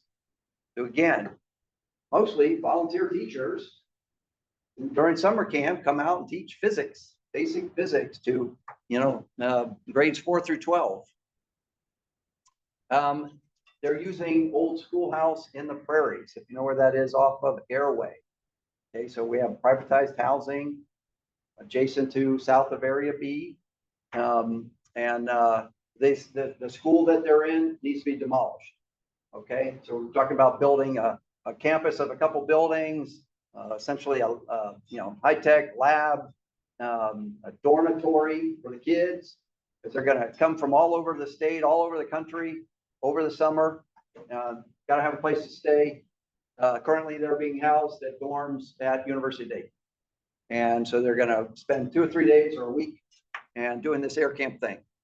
And I think there are a couple philanthropists, either in the community or in the nation, want to have their name on the building.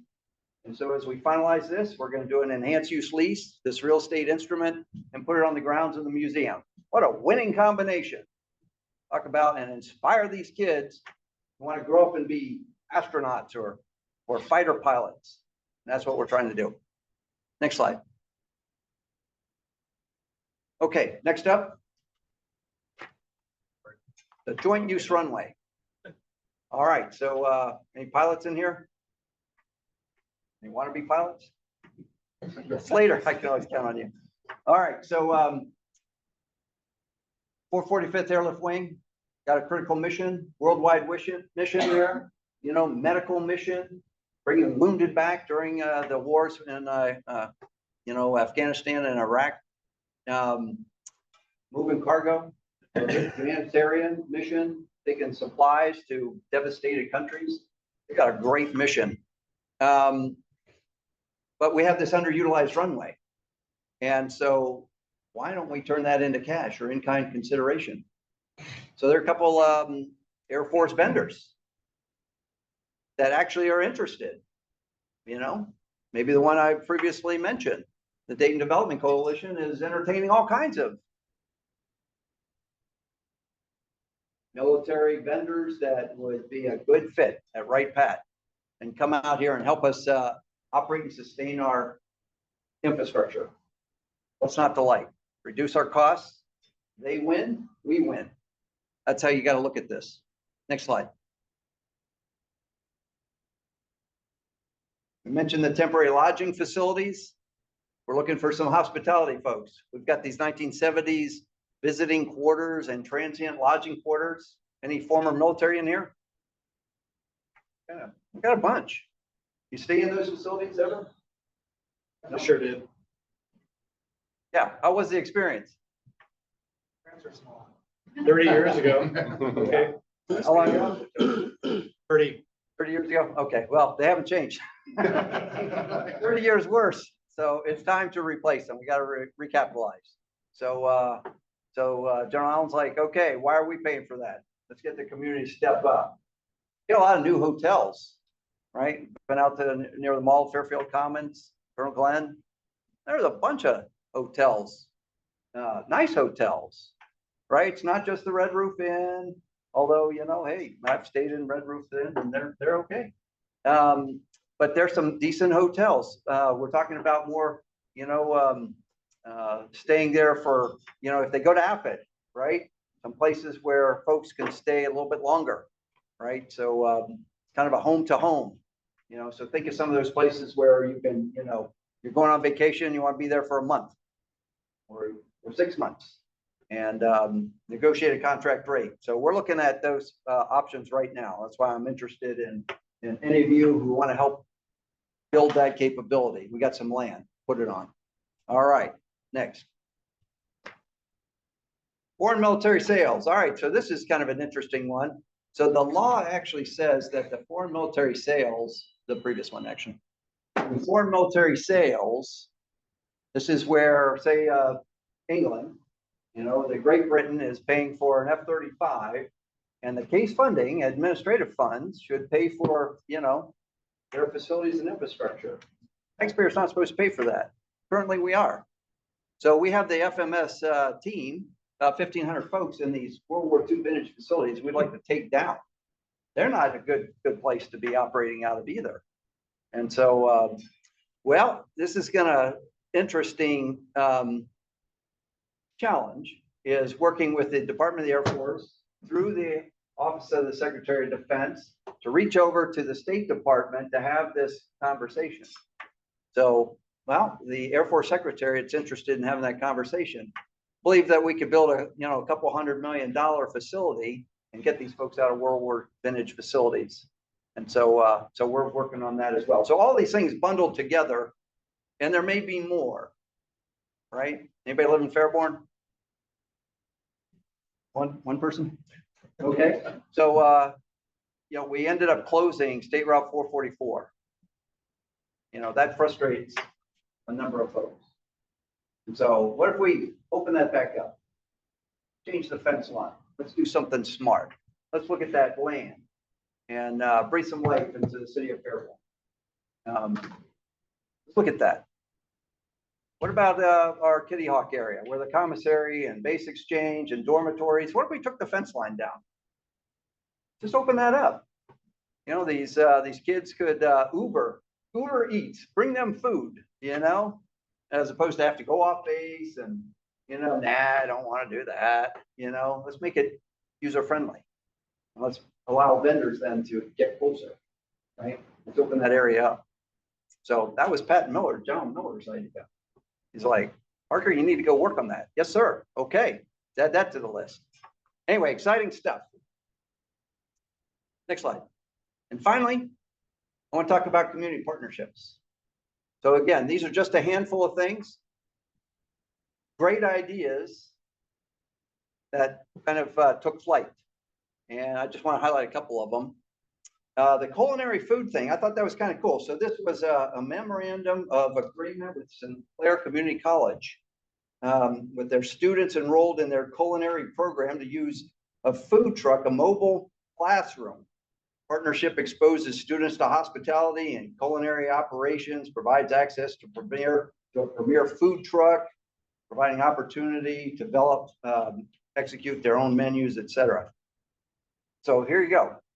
It's like, gee, why didn't I think of that?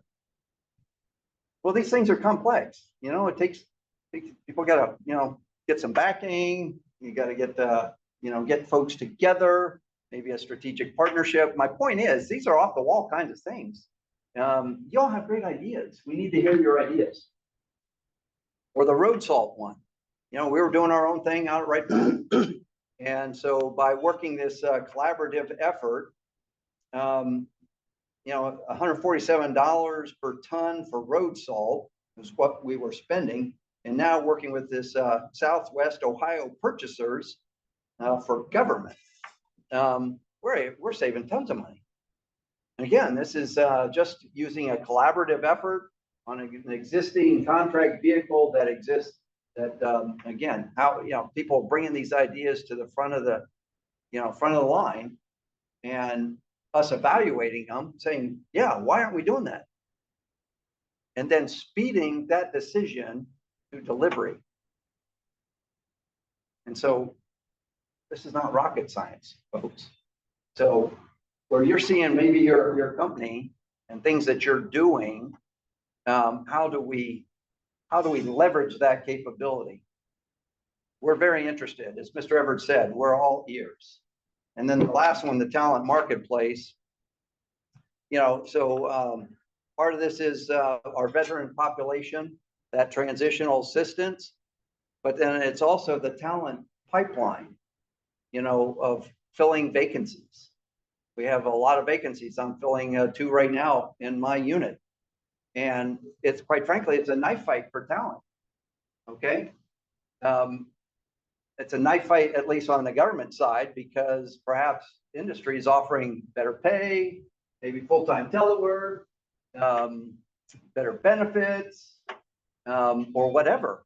And, so we've got to figure this out. And so this transitional assistance, this talent pipeline, there's a lot of energy being spent by our what we call our A1 community, our personnel, our manpower folks, trying to figure out, we need incentives. And so I'm exploring that right now. It's like, hey, need some engineers. It's like, okay, what about that student loan? You got any student loan debt? We'll pay for it. Let's take that off your shoulders. All right, let's negotiate leave. Hey, we offer a hybrid telework environment. So we're trying to be more competitive. And so this particular talent pipeline capability is bringing those things together to have that conversation so that we can accelerate hiring talent, the talent that we need. I'm really excited to bring that. All right, final slide. I would just like to thank all of you for your leadership and what you bring to the community in support of our Air Force right down the street. And I want to thank the veterans in the room for your service. It's an exciting place to work. I've got over 30 years out there. I'm also retired Air Force, Lieutenant Colonel. And so, birthplace of aviation, that's what it's all about. And we need all of you. And with that, I'll pause for questions.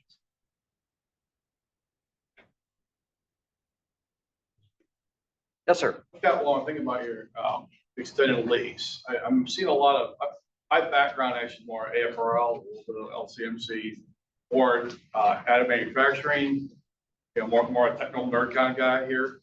But one thing I'm seeing missing, I see a lot of the, I call it the services industries put up with their great ideas. They're needed. I have tried to get lunch on base before, and it sucks, especially if you're not familiar. But one we need to really see that I would think would be great use of land, because the proximity to both the base and the airlift command is the rapid manufacturing of critically needed items, like physical manufacturing, additive, rapid job shop, those kind of things. Where you've got that capability outside the fence. You're usually doing small orders, 2-3 parts, hot shot them in an aircraft into the field. Because the other hat my company wears is actually supporting the Defense Logistics Agency, and all these parts are 700 days of lead time. And I worked with parts where, hey, we've grounded the entire training fleet out of was Randolph, because the J85 engine didn't have a turbine blade for the T-38s, kind of things. I guess is that thought cross anybody's head of just more, I call it industrial use than and I must say those are great ideas and those are definite needs, but I think there's goes more to like the resilient bases. That's operational imperative, right? Kindle knows that, but these things hit the other 6. So excellent point. So there's an organization, it's the RFID, Lifecycle Management Center has a hangar right off of Skeel Avenue on the flight line. I don't know if you're familiar with that, but they literally can make anything under the sun in there. And, you know what I'm talking about? No, I'm not, but what I can tell you is 2 weeks ago, I was here for the industry days, and I sat down with the deputy program manager for the Rapid Sustainment Office. Okay. And I was asked to basically help them put together that organic commercial additive manufacturing. There you go. So I know, I guess my question is, we got land. That would be a great. Yes, and they are this organization. I'm trying to think of the director's name, but he needs to expand. What he's doing in this, think of it like a monster garage, and they can make parts. As like you said, parts break on aircraft. They no longer make them. And so when you go back to the OEM manufacturer and say, "Hey, I need this thing," and they're like, "Yeah, that'll be about $2 million in about a year and a half." And it's like, that's not going to work. Okay. So they go to this RFID shop, rapid something, and we need more of it. So I'm not familiar with the RFID. The RSO I'm familiar with, which I'm not sure how they're interacting or if they are at all. Because I deal with folks in the same field, the weapons support group down in Warner Robins, and I can't. So we'll take your name. Yep. And we'll work that offline. Yep. Get you to the director there. He's building an arsenal, and you can tell him we had this conversation and go from there. Great. Well, yes, sir. Your first responder radio interoperability. Yes. My company is a licensed AFR technology, and we're doing that today. Outstanding. Love to get it back into the Air Force, because we're being told to get it back to DoD. We've already commercialized it. We're in 12 states and growing. So Outstanding. All right, I'll get you in touch with the first responders on base. So again, you got your names, topic, and Just go through my office okay, perfect. and, Yeah. So before you leave, give Mr. Mellett your name and topic, and I'll connect you with the right people on base. Anybody else?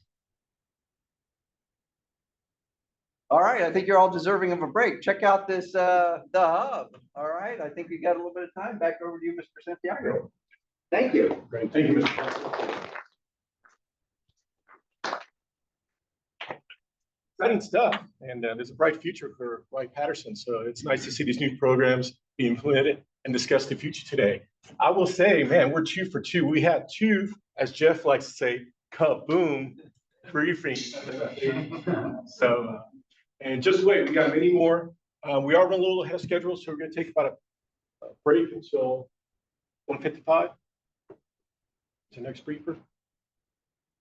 Yeah, we can take like 10 minutes. 10-minute break. Yeah. Let's be back at 1:51. Thank you.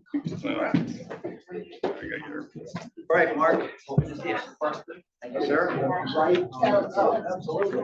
It's a pleasure. Work with the AFRL group side. Okay. We're working with RSO. No, that's fine. Are you, Tech Edge works for those guys. Yes. So. Retired colonel, Molly, call son, he now runs it. Okay. So I think those two are working together on rapid typing. Yeah. Things.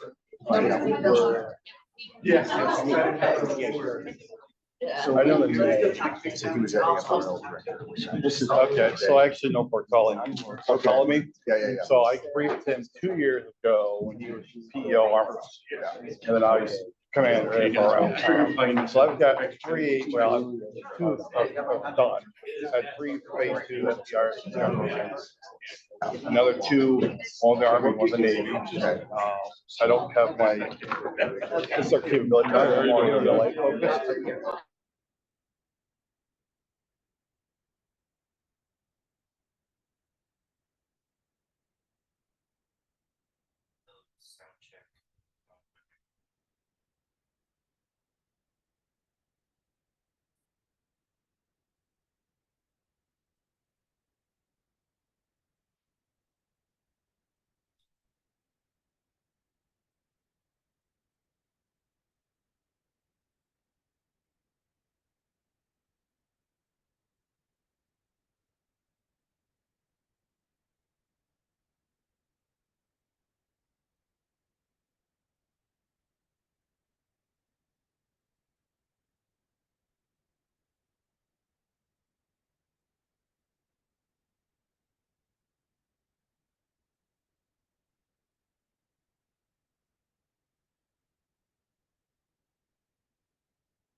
Okay.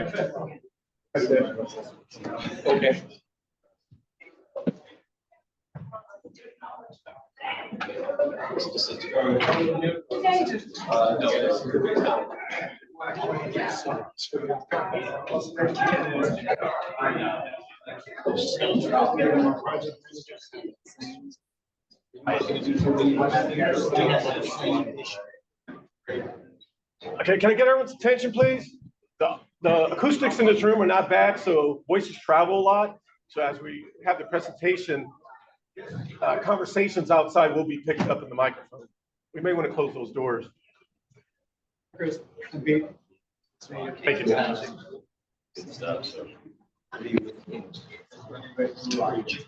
All right, thank you, everyone. As I said earlier, you're going to learn a lot. There's a lot of opportunities here. That section about taking copious notes, you definitely want to have your notebook out for my next briefer. We're pleased to have a business innovation expert, Sally Kay, be our next presenter. Please welcome Ms. Kay. Good afternoon. Opportunity validation.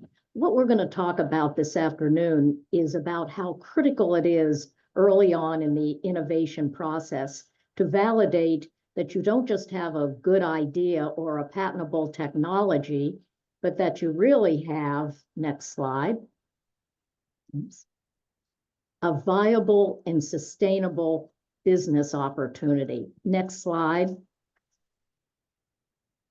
Validating the opportunity is a critical activity at the front end of the innovation process. Think of it as assessment before investment. I tell entrepreneurs, even before they just invest their personal time, they should assess whether they really have an investable opportunity. And it is during this stage that those early assumptions and hypotheses which are made about an opportunity should be replaced as much as possible with facts and data. During opportunity validation also, the focus is on the market and the customer. A few years ago, I attended a webinar on angel investing, and one of the presenters was an angel investor from Silicon Valley. He said he wished that founders would use the same scientific rigor on the market and the customer as they typically do on the product and the technology. Now let's think about this. This is an investor from Silicon Valley. Silicon Valley is all about technology, and yet this investor wants the founders to focus on the market and the customer. And another reason for doing opportunity validation early on in the innovation process is it is going to provide key inputs for investor pitches and for business plans. Another perspective on opportunity validation was provided by an article in Fast Company. Next slide. The title of the article was Why Startups Fail. The authors of the article, after doing a lot of research on this topic, came up with two primary conclusions. If you don't validate your market aggressively, you can't build a good product. Secondly, without validating and optimizing the data you get from customers, it's not possible to create a viable product in high demand. So you need market facts and customer feedback. Next slide. Translation, you need relentless market and customer focus. Now, this isn't just important for a startup. This is important for any corporation and throughout the life of the corporation. I sit on a committee which gives a major global corporate innovation award each year. It is the only global innovation award which recognizes sustained and quantifiable innovation success and the practices which have contributed to that success. Our committee focuses a lot on practices because we think that the practices of successful innovators provide valuable lessons for any company or any startup which is trying to improve their own innovation success stories.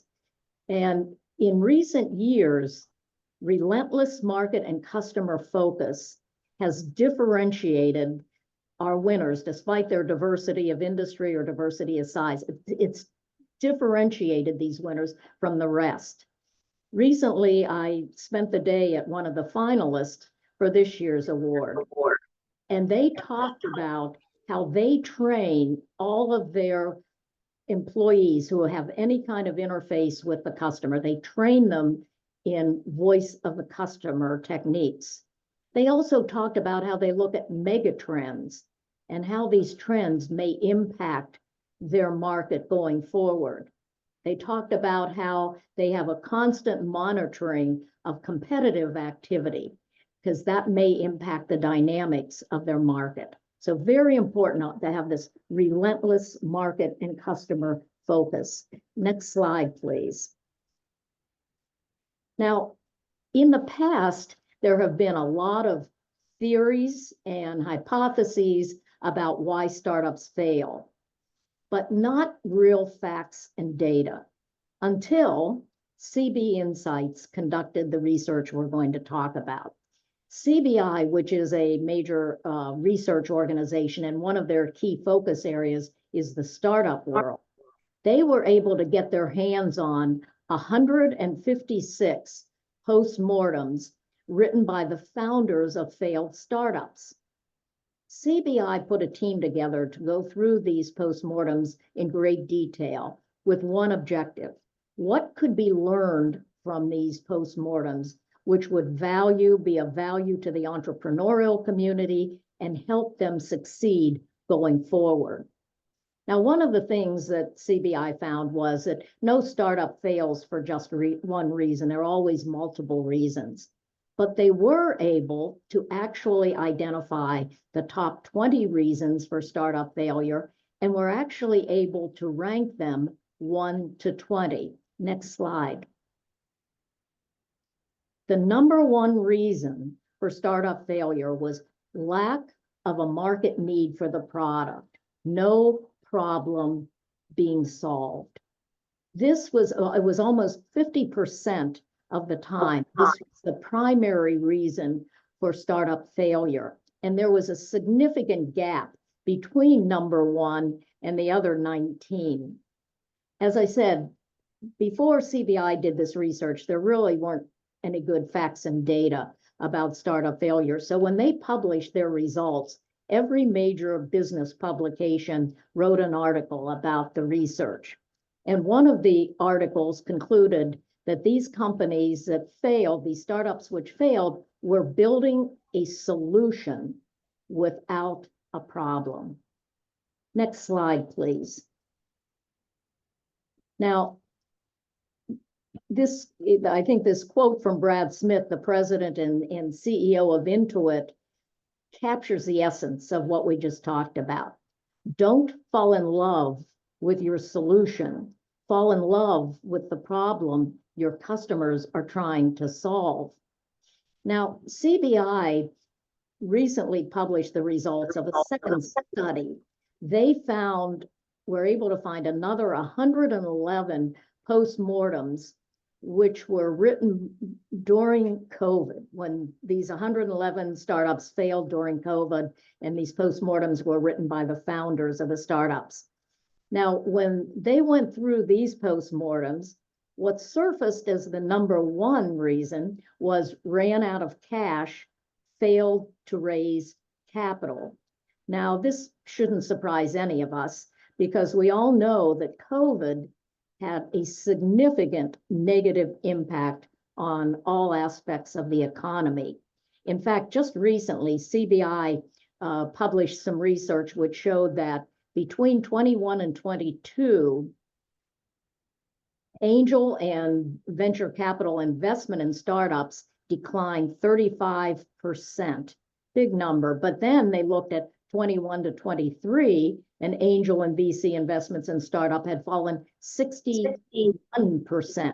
So significant decline investment. Not surprising to see ran out of cash, couldn't raise capital, surface as the number one reason for startup failure. But no market need, no problem being solved was within a few percentage points. And again, there was a significant gap between that reason and all the other reasons for startup failure. Again, emphasizing how critical that problem is, identifying, validating, and quantifying the problem that your product or service is solving. Next slide, please. To reinforce what we just talked about and try to put this in a military perspective, we're going to talk about a graduate level course which is taught at Stanford called Hacking for Defense. Hacking for Defense was developed by Steve Blank, and some of you may recognize Steve as one of the founders of the lean product development, lean startup movement. And Steve created this course to address significant defense and intelligence problems. And these problems are brought each semester to the students by DoD or branches of the military. The premise for Hacking for Defense is that a solution cannot be designed perfectly without significant feedback from those who experience the problem. So for the first 6 weeks of the course, all the students do is to conduct structured interviews with anybody in the unit where the problem exists, from the commander down to any stakeholder, any user. They do just 6 weeks of interviews with all the key people, as you can see, potential customers, users, stakeholders, before they do anything else. And then they summarize their key findings and then start to develop their MVP. And even then, they're always going back for feedback on that MVP so that when necessary, they can pivot in order to get to the right solution for the problem which they have identified. Next slide, please. Now we're going to look at opportunity validation from the perspective of an investor. Now, we talked about the decline in investment in startups, but the reality is investors are still investing, but they are much more selective. They are looking for strong startups. And I borrowed this slide, and Jim may recognize this, from a collider we did a few years ago with WBI and the Air Force. And the investor who presented opportunity validation during that collider is a West Coast investor. And he told the attendees, this is what investors are going to look for when you come and ask for funding. The first thing they look for is, do you have a unique product solving an important and urgent problem for a large market? Clearly, investors have looked at the CBI data, and they recognize how critical it is that there is a problem being solved. They want to know about money, because they want you to make money. They want startups to make money so they can make money.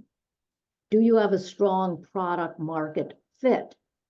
Do you have a strong company and team fit? Investors are very focused on team and board of advisors. They want to know that an entrepreneur, a founder, has surrounded himself with people who have extensive experience and expertise in the market in which this product will compete. Does the business track metrics? They don't want to hear about assumptions about the market. They want to know that metrics are being used. They want to know whether a startup can become a leader in the market, not just get into the market, but can they become a leader in that market? And finally, again, they want to make money. And so they want to know if this investment can return a high multiple of their investment there. So we look at these are the key questions that a startup or any business is going to need to answer. And so what are the key pieces of information or key data that need to be gathered in order to be able to answer the investor's question when they're doing due diligence. Next slide, please. The first one the investor is going to want to know is what market are you competing in? Now, you may think that that's an easy, everybody knows what market they're competing in.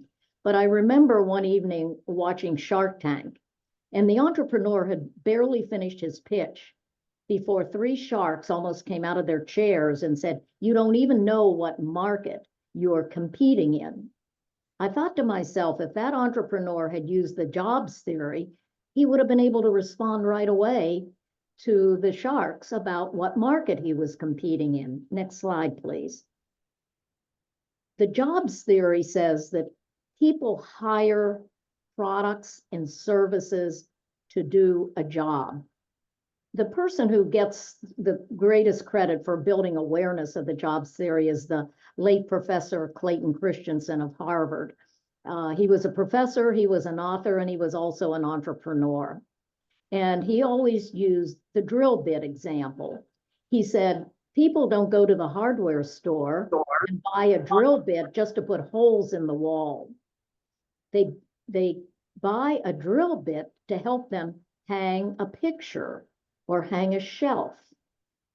Professor Christensen always said you need to crawl under the skin of a customer or a potential customer and understand how they are going to use your product.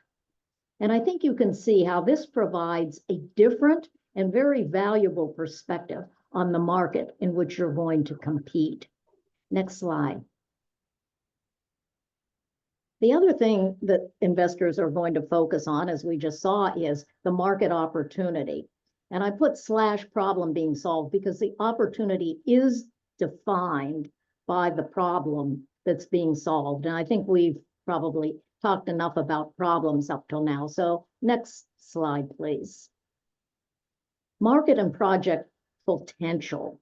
One thing investors don't want to hear is that you're going to invest in a really big market and you're going to get maybe 5–10% of that market.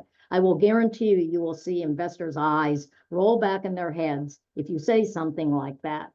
So I recommend using a tool like this next one on the next slide. And you've probably seen that sometimes those circles have different labels. But investors do want to know what the total available market is because they're hoping that a startup at some stage will be able to compete in that market. But they know that early on, startups, small businesses don't have the resources to compete in the total available market. So the investor's focus is going to be on that green circle.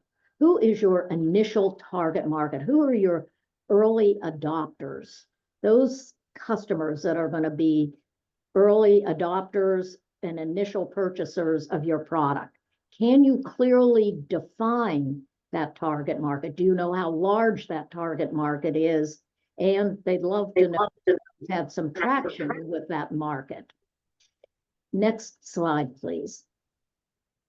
Well, I kind of skipped by distribution channels. That's a pretty easy one about where are you going to sell your product at retail, on Amazon, on your website. Are you going to sell it to the military?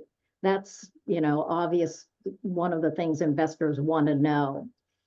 But the one I want to focus on for a few minutes here are thought leaders, because these are often overlooked by startups and by small businesses, and yet they can be extremely valuable and bring credibility to a small business or to a startup. Next slide, please. Who are thought leaders? These are the people that have expertise in a given field. They're highly regarded in the field. You might think of them as sitting on the top of a pyramid, and all their peers look up to them because of their extensive experience and expertise. And perhaps you, in the military, you might find some of these people in Air Force research labs, those that have a particular area of expertise. It might be a retired military person who spent their career in cybersecurity or an area like that. Next slide, please. The value to a startup is that these thought leaders provide a unique perspective on the market. They can provide insights that a founder cannot get anywhere else. And if they think the startup has a solution to a problem in their market, they are often willing to work with the startup to help build awareness and adoption of the product. And another key role from a startup perspective is having one of these thought leaders as a member of the advisory board.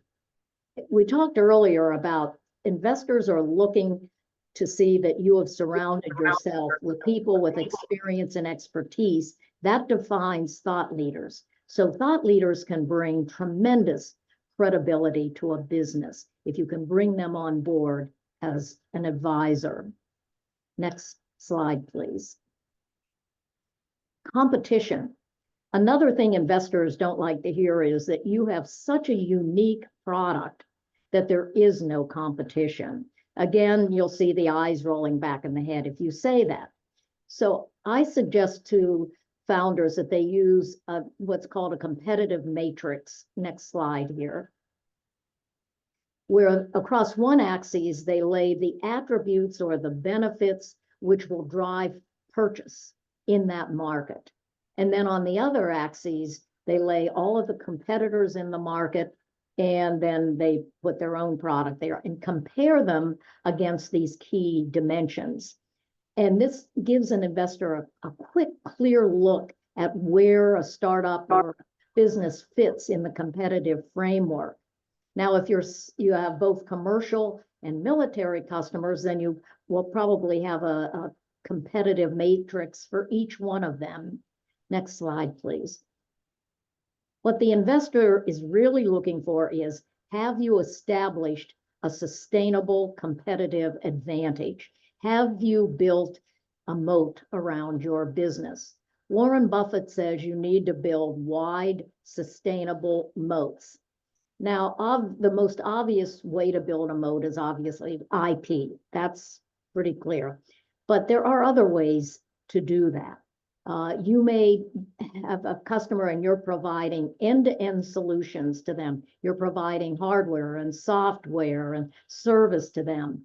And that may be a moat for your business. You may have somebody on your team that has unique skills or unique experience. Another way to build a moat. But investors want to know that you have created, protected, unique value. Next slide, please. Oh, next slide. I'm sorry. Forgot, Jim. Next. Potential barriers to entry.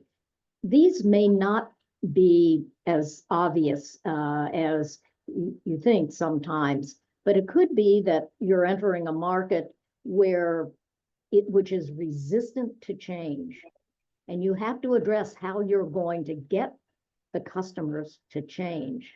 And investors are very interested that you're able to address that. You may be entering a market where the current competitors are all large corporations with deep pockets.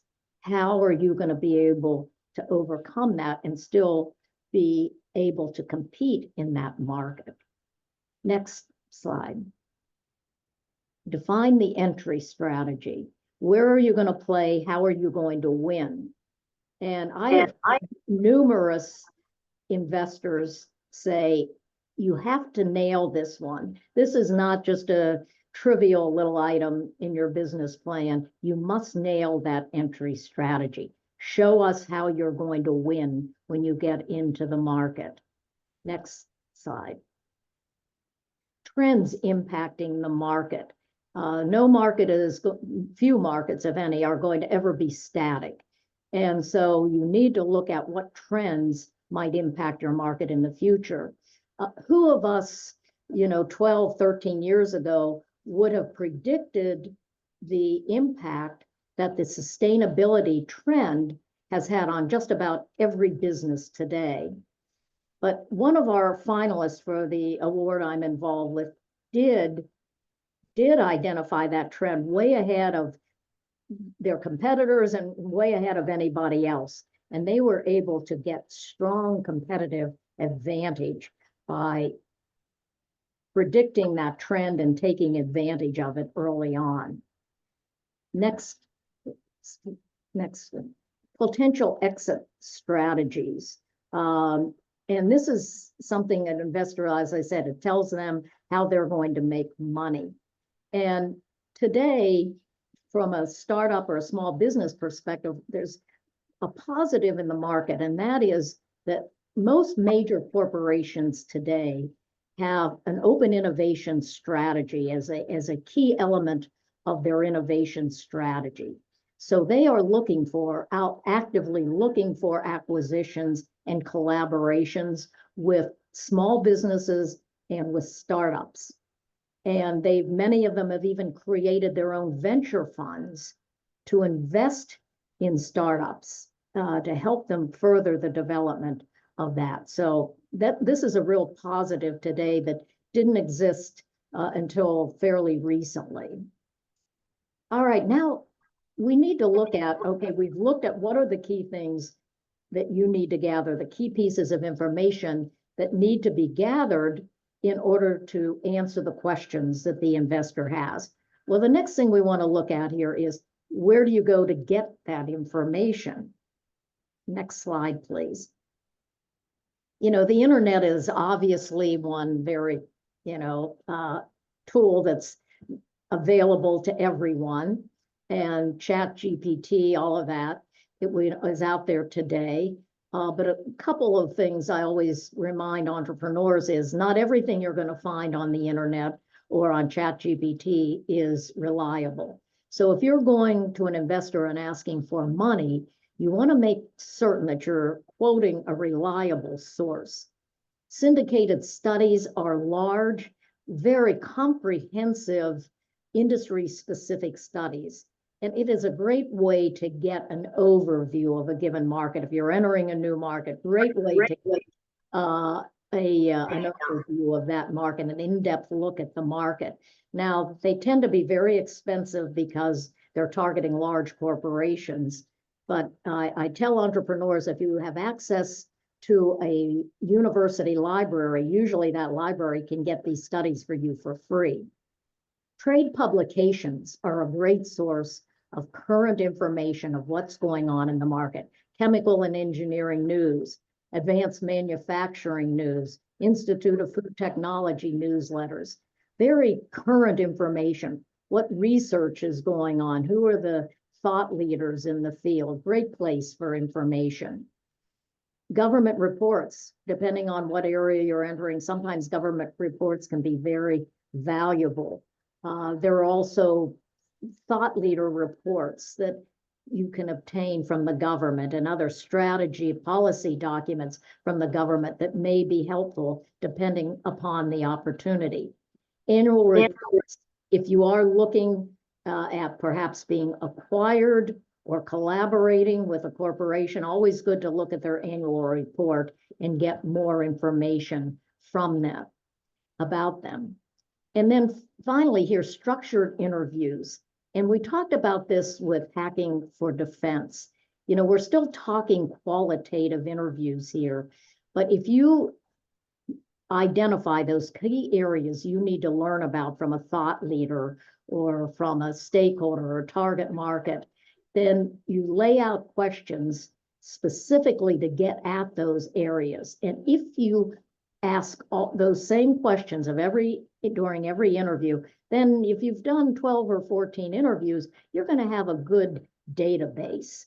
But if you ad lib every interview, you're going to have a lot of data points that you can't make any conclusions from. So structured interviews are critical. Next slide, please. Quantitative research, for many, that may not be an appropriate research tool, but there are tools like SurveyMonkey and Qualtrics out there, which are relatively inexpensive, and they have great analytical capabilities. So if quantitative research is appropriate for your opportunity, these are great tools to use. Association conferences. Every industry has a professional organization associated with it. And that organization has an annual conference every year.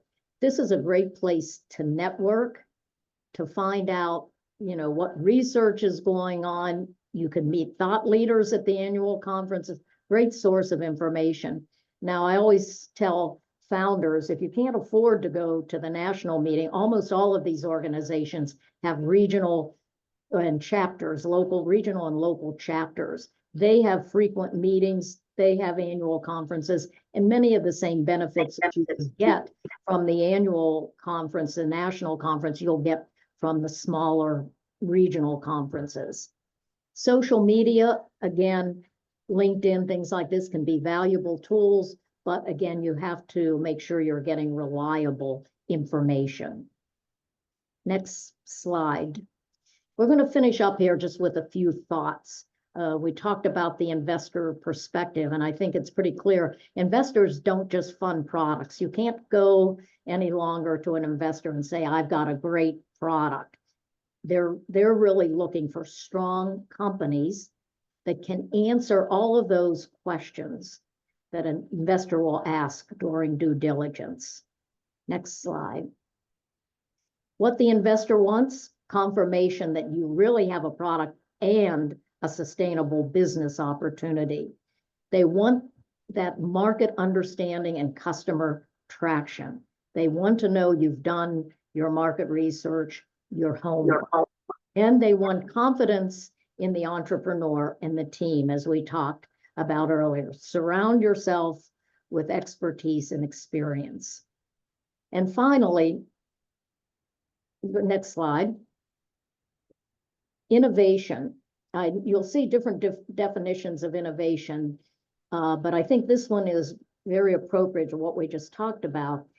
Innovation isn't the idea, it isn't the technology. It's turning that idea or technology into a useful and profitable product or service. And that is the goal for every business.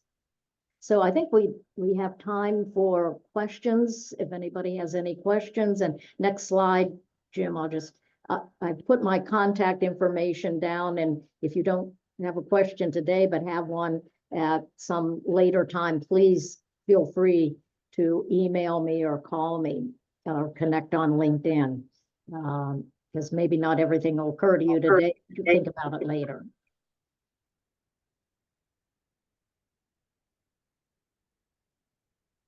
Do we have any questions on that one?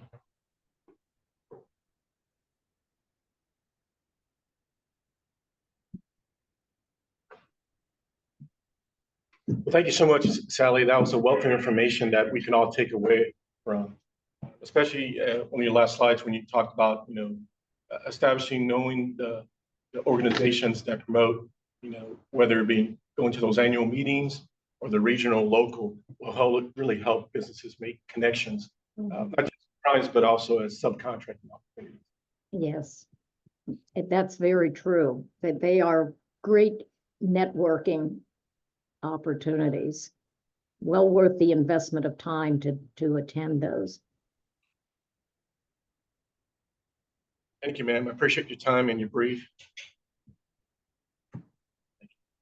Next up, this is supposed to be our official break. So we're going to take 15 minutes as you gear up for the next briefer. Because otherwise we'll take the break now or after break. Sure. We all good? All right. Okay. I'd like to welcome Ms. Brittany Peterson. She's part of LCMC KZI, and she's a construction section chief. So thank you for coming.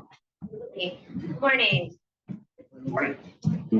My name is Brittany Peterson. I guess I'm short too with this UV here, but Brittany Peterson, I'm a contracting officer over at Wright Air Force Base. There we go. Thank you, sir. Let's record.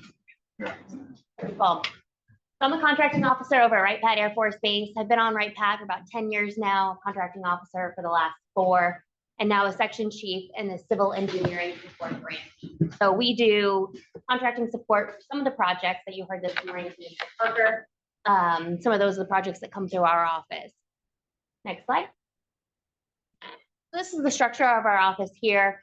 My branch chief is Ms. Kristen Thompson. We have a military superintendent, and then we also have 3 sections underneath in PZIC. So we have 2 construction branches and then a base services branch. Next slide. So PZIC as a whole, we provide contracting support for, as we heard earlier, FSRM facilities, sustainment, restoration, and modernization. So we touch 613 buildings on base. That includes the Air Force Museum, dormitories, CDCs, anything at Wright Pat. We can touch any of those facilities. Next slide. So an overview of the section that I'm actually over is PZICA. So we're construction for the 88th Air Base Wing. So we support AFRL, AFICC, NASIC, Space Force. We support all of those. So not only civil engineering, but also projects go through civil engineering from other customers that flow through us.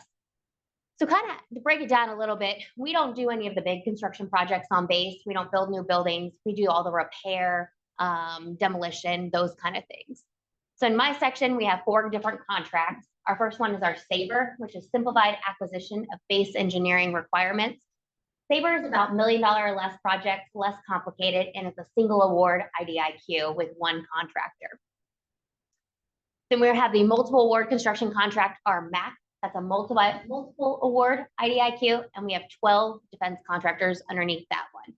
Those are our more complex projects, over $1 million typically. Anywhere from $1 million to $14 million is kind of where we're seeing those projects fall. We have 2 new IDIQs that we just awarded in the May timeframe. That's repair electrical systems and repair mechanical systems. So those are 2 IDIQs where the base was seeing a need for direct support to repair some of those chillers and electrical systems on base that are starting to fail. Next slide. PZICB. So this is the other branch of construction at Wright Pat. We share the MAC contract. So we just alternate who takes one of those contracts that flow into our office. PZICB also does architect and engineering. So what that really is those design firms. So they'll take a construction project and kind of do the new design for it before it actually goes into the construction phase. There's also a roofing IDIQ that they contract for, base-wide paving and grounds, airfield paving, and painting IDIQ. So kind of hits any kind of construction that you could need at Wright Pat Air Force Base. Next slide. PZICC. So this is services and commodities for the 88th Air Base Wing and other tenants here at Wright Pat. So it's anything from utilities privatization, lab equipment, base custodial, family and housing, dormitory maintenance. I will say their biggest one is the base custodial services. So they do different contracts for Area A and Area B to do all those custodial support. So as you can see, we're kind of a 2-pronged approach here in PZIC. The construction piece, but then also the base support piece, which is your services. Next slide. So a little bit more in depth here, PZICA, it's a single award IDIQ. The period of performance ends December of 2026. So you'll see that go and solicit probably early 2026 for the next SABRE contractor. The multiple award construction contract, like I said, has 12 contractors on it. And then that period of performance ends October 2025. So you'll see that solicitation be posted early next year with hopeful award prior to October of 2025. There is a 6-month option to extend services there on that contract, should we need it, but the goal is to have the new MAC contract in place by that point in time. For repair mechanical and repair electrical systems, those both were just awarded in May, so they go until 2029. So those period of performance have just begun on those. Repair mechanical systems is a ceiling of 24.9 million and electrical systems is 9.9 million. And to give you kind of a ballpark on the other 2 IDIQs, SABRE, I believe, is 121 million for this IDIQ, and the MAC is 247 million on that IDIQ, split between the 12 contractors on whoever wins those construction projects. Next slide. So PZICB, again, the MAC contract, but then the architect and engineering services, they currently have 5 architect and engineering firms. And like I said, they design those construction projects before they actually go into the construction phase. Base-wide paving and grounds, airfield paving and base-wide paving, those are all IDIQs as well, and single award IDIQs, so one contractor. Next slide. And the one I know the least about is the services piece, but here gives you kind of a great run through of some of their contracts that they have. And if anybody is interested in any of these on when those period performances are over and when they will be recompleted, don't hesitate to reach out to me and I'm happy to find that information for you if anybody is interested in any of that. But all these contracts are to small businesses in the local area. Next slide. Those are more on PCICC. They have a wide range of services there at Wright Pat. Next slide. All right, that is all for me. I'll open it up at this point for any questions that anyone may have. Any questions? Those contracts information you can find on SAMS.org. Correct. Yep. Yep. So the next one you'll see is that MAC come in. I would say it'll be solicited there on SAM in about the January timeframe for that new MAC contract. Is there any way we can track when the next one is due or something like that? No, something. Yeah, and I can give you the NAICS code too. I can maybe get your contact information from Mr. Santiago or someone, and then I can try to get you in the loop for that. So if someone was interested in those dates and timelines, how could they get in contact with you, or could we just exchange information? So we can exchange information, let you know when those opportunities become available, and then also give you those NAICS codes that'll be listed on SAM.gov. So going in there and checking those when those become available. So those type of opportunities would be on SAM.gov. Correct, they would. Yep. Asked for your contact information. Yes. Do you want me to just my email address? I just say that for everybody. I probably have it, but go ahead and It's share it. Brittany, BRITTANY .Peterson, PETERSON.4 @us.af.mil. So shoot me any questions you have, your contact information, and I'm happy to provide those NAICS codes and any of the contracts that you're interested in that period performance will end.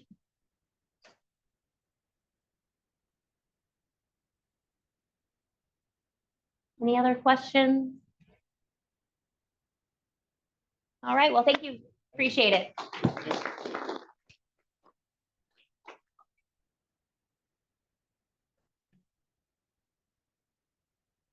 Big thanks to Brittany. So unfortunately, Mr. Joe Herr, the Director of Business Operations, had a late commitment, so he cannot attend today's brief. So I'm going to fill in for him, knowing that we manage his portfolio. So started. So next slide.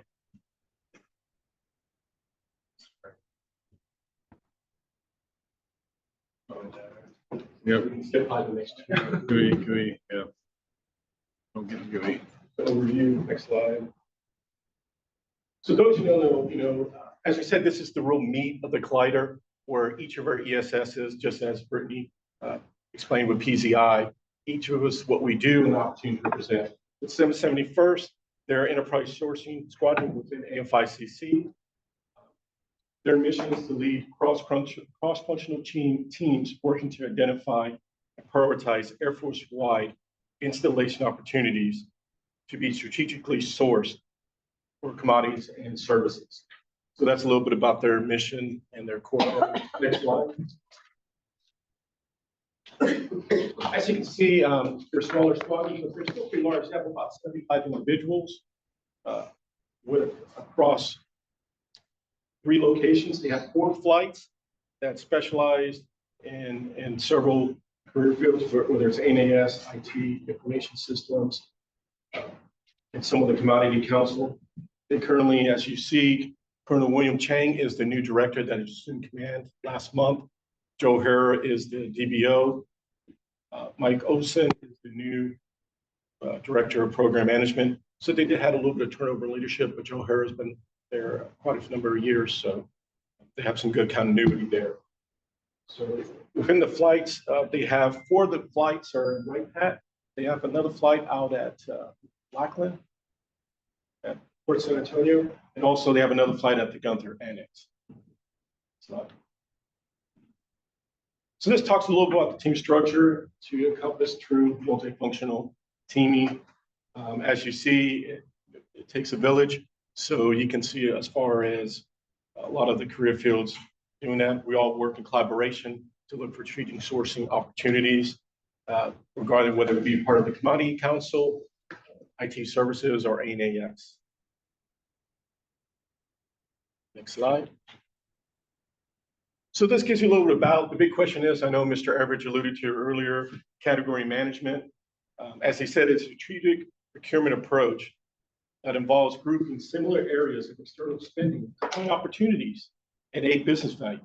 It's a holistic approach rather than strategic sourcing, which focuses on finding the cheapest suppliers and negotiating the best prices to meet goals. It involves analyzing the market, building relationships with suppliers, and analyzing categories, to develop the best business strategies. Some examples of category management are a lot of the AC units. Before the issue was each base had their own AC units, different for every base. We're talking 100 suppliers. It became an issue for repair. We couldn't get consistent pricing because everyone had different units, ranging from train to local. So what they initiated that is they decided to, based on market research, go over train, and all the local suppliers would then be able to be trained on train, so that way they can have consistent prices and leverage the market to develop some consistency. Another example of category management, just simply put, it can range any for trash pickup. There was analysis done at a university where, in our everyday office, we have trash cans out every day. Trash comes probably the same type of week, whether the trash cans are filled or not. There was analysis done where they decided it's better to have certain days, have bigger trash cans, and it was less trips out for moving those waste and the trash cans out.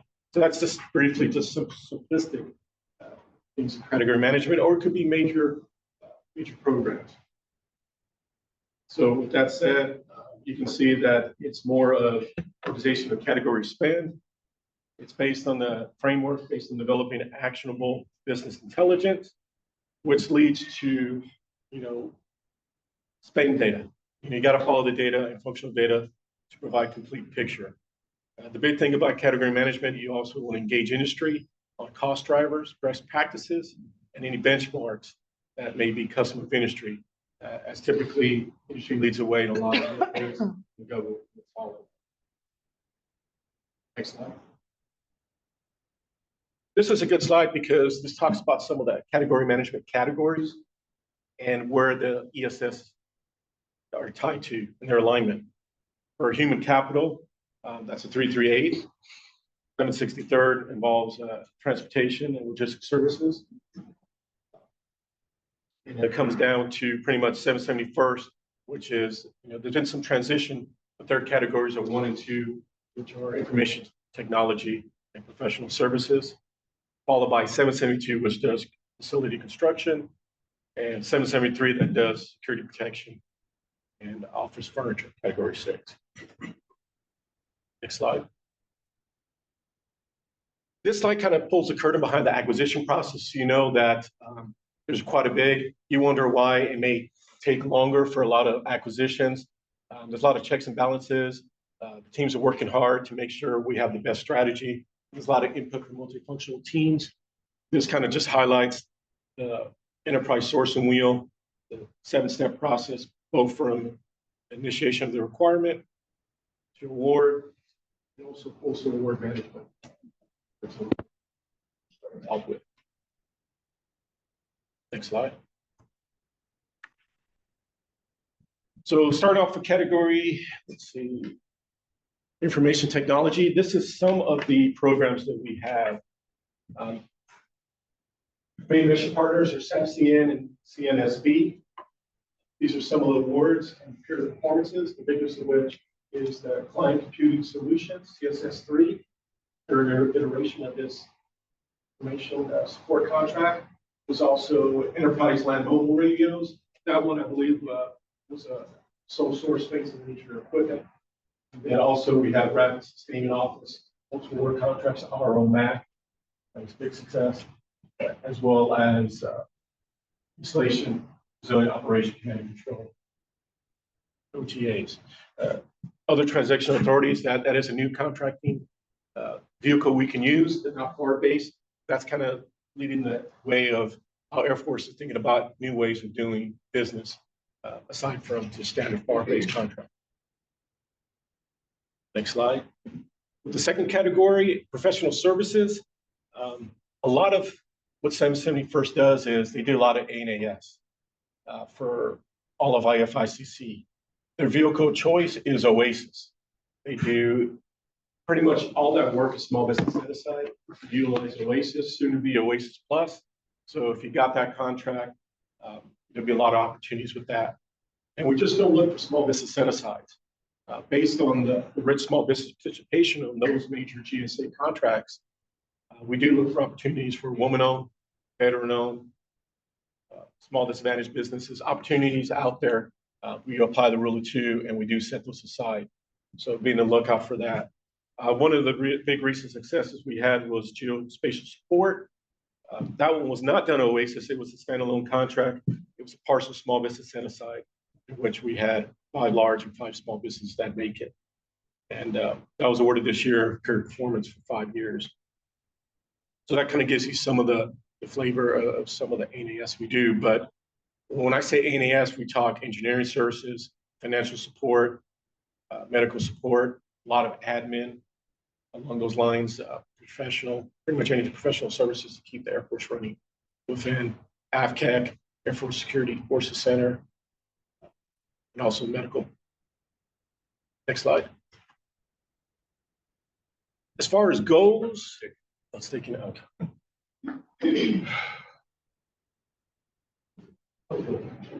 Okay, so we want to highlight The two of them? Yeah, I thought we were going to do goals, but there you go. Thank you. Sorry. So obligations are up a little bit from FY22 from 771st. You can kind of see compare. This is a good chart to kind of see. I like to give this out to the directors and Mr. Evers to kind of see. We do this quarterly as far as reviewing. This is a good chart to kind of see how we were.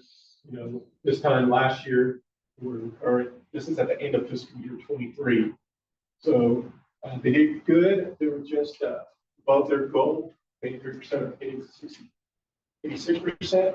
They're really knocked it out of the park for the SDVs, getting 62, based on a 45% goal. We need a lot of work on SDVs, and that's sometimes a struggle with social economic categories. As we look at market research, sometimes if we push another category, it may affect another. So we're sensitive to that. So any opportunity, if there's an equal opportunity, let's say between woman-owned and veteran-owned, and we're short on veteran-owned, we're going to look more for veteran-owned opportunities when all else is equal. Next slide. Some of our recent successes, they had 2 SBIR phase successes. The phase 3, they had a boat with JR Solutions, almost 74 million. It's the first of its kind SBIR phase 3 that dealt with human performance with decentralized ordering federal-wide. Next up, we had a $40 million SBIR to Vanna Solutions, which conducts technical merit and feasibility studies. We deliver no-code enterprise-wide application customized to fit an organization's process and IT outcomes. And the big thing was they really streamlined the IDIQ process by using 49 pre-negotiated, fully burdened labor rates. So for a contract that big, putting that work up front really helps in the back end once you do task orders. Next slide, please. So this slide is really, I'm proud to show, is a lot of their small business additional small business success stories. You can kind of see here, some of the big ones are the Anderson PMO, 33 million. You have 23 million for acquisition, departments, labor support. And you can see this is kind of a wide range of support ranging from FM, as I said earlier, engineering, facilities, services, environmental management. And you can kind of see some of the pops up there. Next slide. It's really good. The next one. No, that's still the same one. There it goes. And so of note, we have 44 million in press. We got a couple of years for that, but it's 44 million A&AS. Emergency Medicine Services is one big one. AFICC Labor Support Services. Of note, just want to pay attention to the pop. So September 27th. First one, excuse me, March 27th. Those, again, those are on the way, but we do have an expiring contract list on AFIMSC. Jeff puts it out. And then if you want to look for other A&AS opportunities, if that's in your wheelhouse, be sure to look on there, knowing that it does take some time to do it, but you can best position yourself, knowing the type of vehicles they use. Next slide.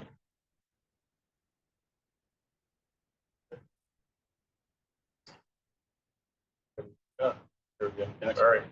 That's all I have. If you have any questions, please reach out. We'll get you in touch with the 770 first, or we can kind of do a capability trade if that's in your wheelhouse and know more. Just cover it. Yes, sir. I'm familiar with the GS scale and with the senior executive scale, but I'm not familiar with the NH scale. Can you tell me where that relates or how that falls in that? I saw reference to NH04 was a level someone. And I don't go back. It's called, we call it acquisition demonstration. It's just another pay scale. It's very similar to GS. GS. It's like a GS rating. Yes. Yeah, so It's a pay band. It's a pay band. A pay band. Okay. Yes. Yeah. So for NH, and instead of 12 and 13s, they have NH03. That's the pay band from a step 1, 13, step 1. Is that government wide or is that just within the acquisition world?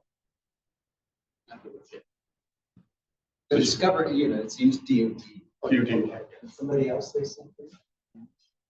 Farmer needs an acquisition. There's acquisition demo, there's lab demo. Around there. Additional question? One online. Okay, yes. How can veteran, women-owned, and minority small businesses utilize the Buy American Act to better position ourselves for contract awards? Buy American Act. That's a good question.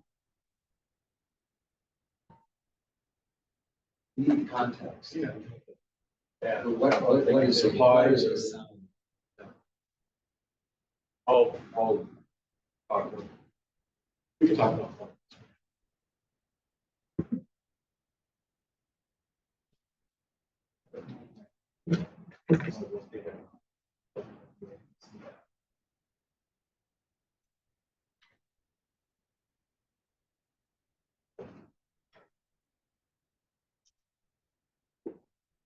I know we're a little early. I want to see if we can get 772 up.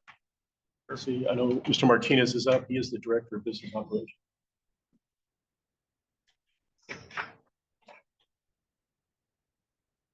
Juan, you're muted right now, so talk.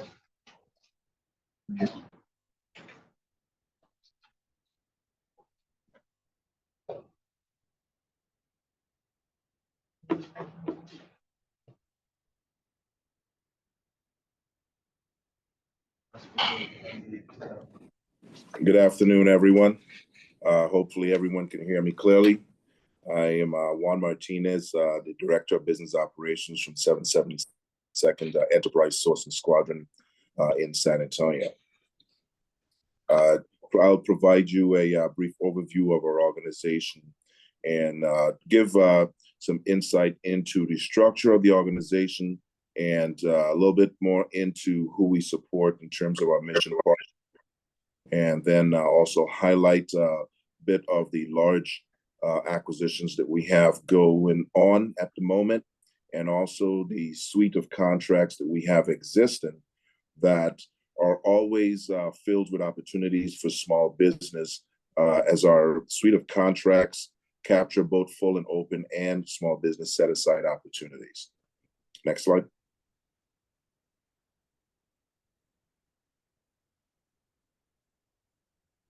So a little bit about our mission and a vision. Our intent is to make certain that we're meeting the demands of all of our mission partners across the Air Force and making certain that we continue to innovate, which we always look forward to, not just internal innovation, but innovation from our mission partners, innovation also from the small businesses and the large businesses that are out there, as we're continuing to make certain that we can develop the most appropriate tools, as well as get the greatest expertise out there to execute the mission. Next slide.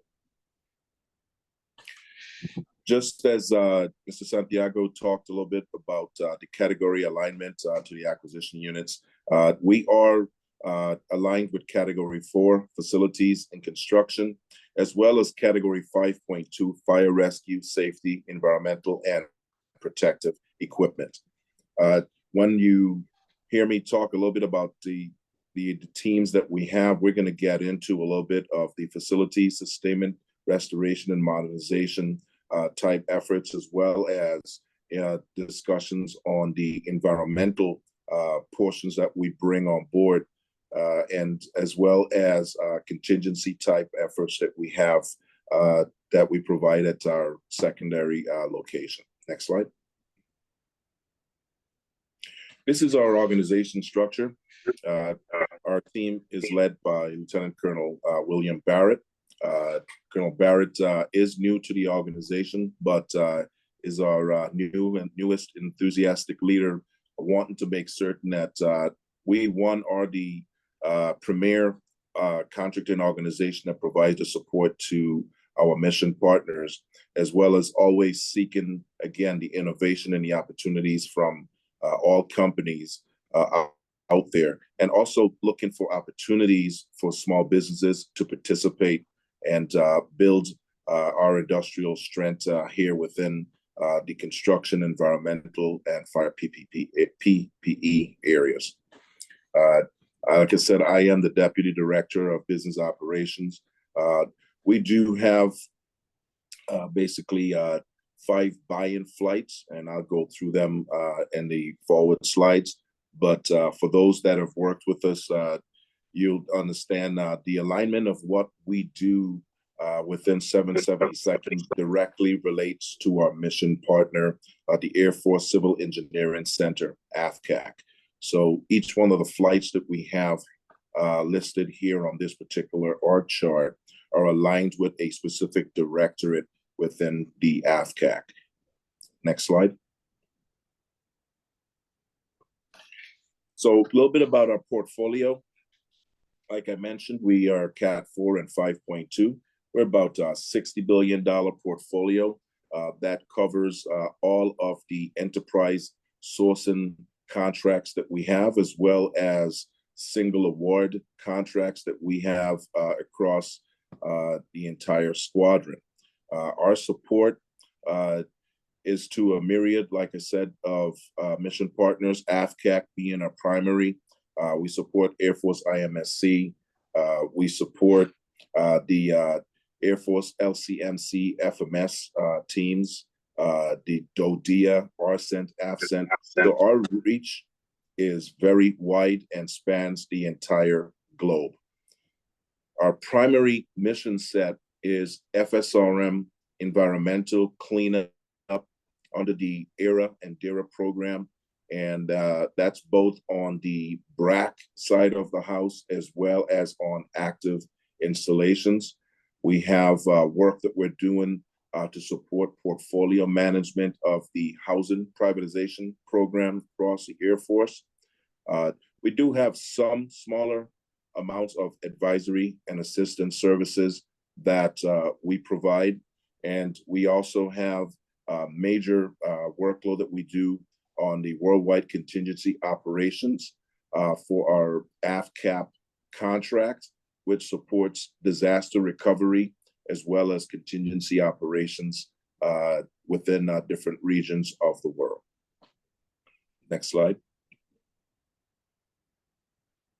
Our first that I would like to go over is 772 for PKA construction.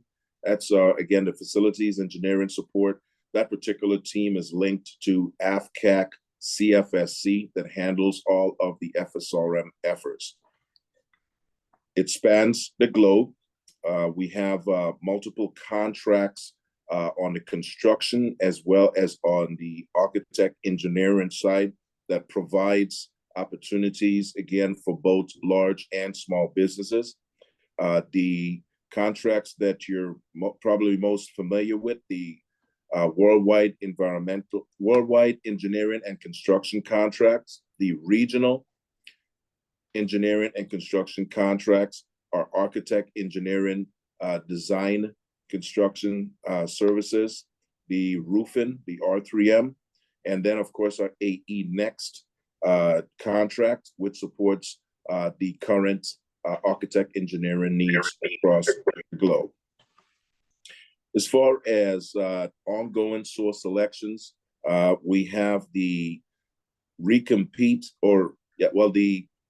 the replacement of the WENC and RENC, which both are coming up to expire within the next 6 months to 12 months. We're looking at making certain that we have a tool in place as soon as possible to replace that effort. And that is the C2E contract. It is valued at $15 billion at this current time. So we're looking forward to making certain that all companies really take a hard look at that effort, and both small businesses as well as the secondary socioeconomic groups look at those opportunities, whether it's through teaming or in a lead role as a prime, to look at those opportunities closely. And we'll be soliciting that effort shortly. And we have the AE Net Zero, which is a upcoming acquisition that we'll put on the street in the near future, valued at $2 billion. We have the AE Dorms acquisition that's going through acquisition strategy. Right now, we have the Guam AE IDIQ, and then R3M, the recompete of that effort should be coming shortly. So there's great opportunities on the facilities, restoration, and modernization side of the house that's coming up. We've done very well to date on looking at expanding those opportunities for small business, and we look forward to doing the same as we move forward on the new requirements. Next slide. Our PKB office supports the environmental team on active installations. So that particular team is linked to AFICC CZR, where we're looking at the environmental cleanup efforts surrounded with the circular support type efforts. So we have contracts that support those that are on the environmental AE side of the house. We are in the source selection process that's under the Brooks Act for the AEES current contract. So listen to the upcoming notifications once we're through with that effort. And hopefully most of you have participated if you're interested in that work as we're going through the acquisition process. Next slide. This is our PKC team that supports AFICC CFSD. This team is primarily focused on the Defense Logistics Agency efforts, doing basically FSRM type efforts, environmental cleanup efforts at all of the fuel systems and sites around the world. So mission set there is very large. So understand that there's great opportunities for all business sizes in this particular arena. We have corporate contract responsibility for a number of existing contracts, as stated there with the AEPOL, the AEPOL 23, and we're actually looking at new contracts in fuels construction, and that particular effort is projected to be awarded November of 2024. Next slide. Down at our Tyndall office. The Tyndall office supports AFICC East. AFICC East have multiple teams, which is the Air Force Contract Augmentation Program team. That's the AFCAP. That's the contract that supports contingency efforts as well as disaster recovery. We have the operations team, the energy team, and the readiness team at Tyndall Air Force Base. So our team of contracting experts supports that particular office and that particular venue for AFCAC. Next slide. Not going to spend much time on our PKP. This is just to let you know we have a plans and programs team that's always making certain that our contract specialists are trained, developed. They are working, I would say, at their peak in terms of making certain that every aspect of what we do is compliant with law, regulation. This office also makes certain that they're tracking our small business numbers and informs each one of our execution flights where they believe they can maximize small business, where we need to look internally and see if there are additional opportunities to support small business efforts. Next slide. Our PKS team is the second of our environmental teams. That's this particular team supports the BRAC installations on all of the environmental remediation efforts around the Air Force. It also provides support on the housing, oversight of the A&AS contracts that does housing privatization, supports efforts at the installations like the housing requirements and market analysis that needs to be done, and other detailed reporting that's done under the architect engineering contracts, as well as the environmental engineering contract. We have a number of corporate contracts that is used by this particular team. The three larger efforts are the BCOS, the HEU, and the CCOS contracts. This particular team right now is responsible for the acquisition of the enterprise-wide multi-award IDIQ contract. This is our AES effort, and it is valued at $1.5 billion. Next slide. In terms of all our suite of contracts, like I said, we have a $60 billion portfolio. This provides a list of all of our MATOCs, the multiple award task order contracts, the single awards, as well as other smaller single award task order contracts that we execute across the world for Air Force, for all of our Air Force teammates. Next slide. So how did we do last year in small business? Some areas we did very well. Others, there are challenges. I will break this down by discussing the 772 ESS team at Tyndall Air Force Base. We did very well in the woman-owned area. Now, just to point out that this particular team is the team that has the AFCAP contract. So with the suite of companies that we have on the AFCAP, it's all large business companies. There is lots of opportunities for small business to support those efforts. But when we have hurricane disasters, contingency downrange, this is a contract that provides that necessary support and provides us the opportunity to execute within days. So it's a very heavy lift for that particular team, but not many small business opportunities that come off of those contracts, and particularly the AFCAP contract, because it's a very large effort valued at $15 billion. On the 772 ESS JVSA side, we have seen much greater success as we have a large suite of contracts that are filled with both large and small businesses. On the small business side, we exceeded our goals.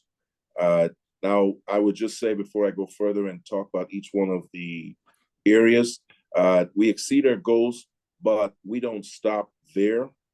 We want to make certain that we maximize as much as possible. So with this year's 52.56%, our team still looks for opportunities to engage small businesses and highly encourage small business to team, and as well as if there are primes to take part on these very efforts that are within our organization and within the portfolio. So SDBs, again, exceeded 30%.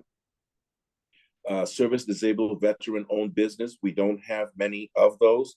So for those that are out there that are SDVOBs, I highly encourage you to reach out, talk to our teammates, provide information regarding capability pitch to each of your teams. And then as we put our solicitations out, please be encouraged to take part, put your teams together and propose, as we're always seeking those opportunities to increase the number of partners that we have with the SDVOBs. On the women-owned, we did exceed. I'd love to see us in the blue like others, but we're still looking for opportunities and pushing in that area. And likewise, as I said, for SDVOBs, same thing for women-owned opportunities. Please be encouraged, look for those opportunities. And then for hub zones, we're in the blue. Next slide.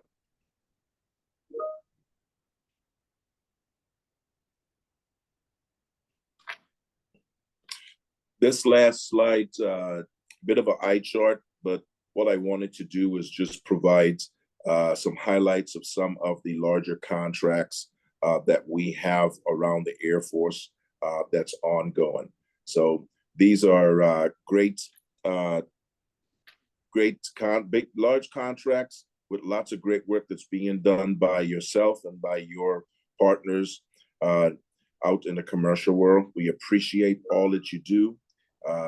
We say thank you to all the small businesses and large businesses that have their hand in making this a success across the Air Force. Any questions? I believe this is the last slide.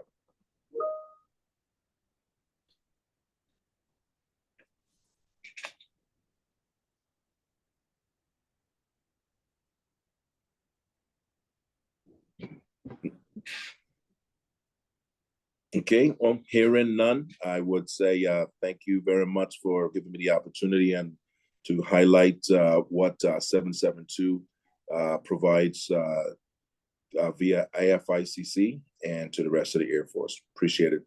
Thank you. All right, thank you, Mr. for that brief.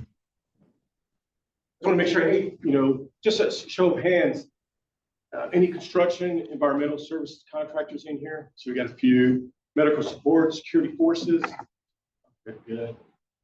R&D, IT services. So that's it, we got a good mix. So if you do need a question earlier, we have pamphlets that our team is circling around. That's a great way to reach us. So I know we're throwing a lot at you. If you hear some information or talking back to your teams and you realize there's something you want to engage with, please reach out to us, our contact information. Thank you for that. Jim, do we have Clark available? I know we're running a little early. Great. Well, we're trying to get a hold of the next three speakers. Well, Melody's on there though. Gotcha. I'm not sure. Melody, can you hear us? Jump. Yes, sir. And I see that Mr. Clark is on as well. Okay. Yeah, he came in. Yes, hi, Greg. This is Gary Clark. I'm ready to brief.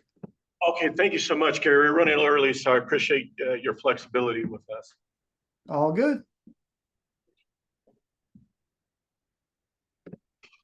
Like I said, we'll start with the 773 Enterprise Sourcing Squadron. Mr. Gary Clark. Well, hello.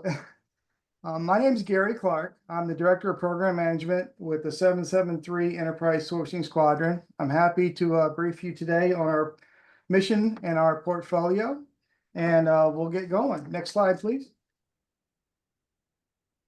So being an enterprise sourcing squadron, as you heard, we focus on the large enterprise-wide solutions. Our shared mission is, as you read here, with we focus on agile combat capabilities.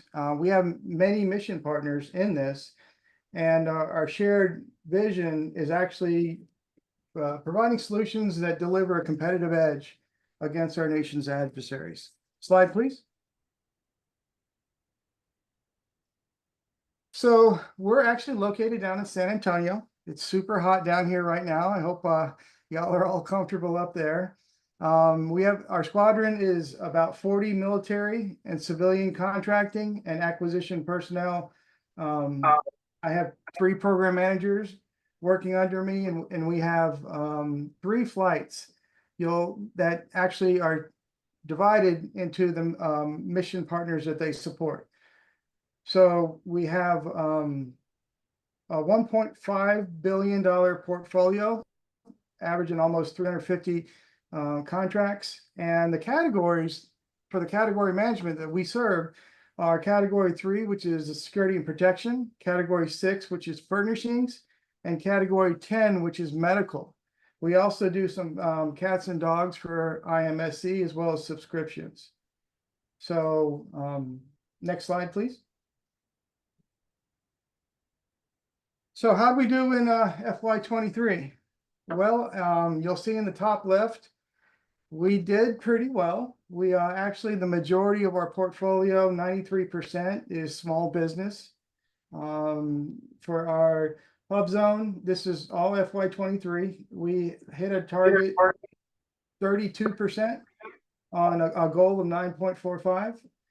For disadvantaged businesses, we did 85%.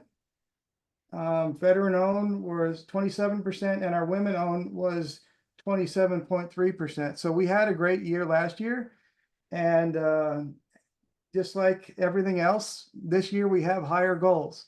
So a little bit more of a challenge, and we're working through some challenges, but our needs right now are more in the hub zone and the women owned area. Next slide, please.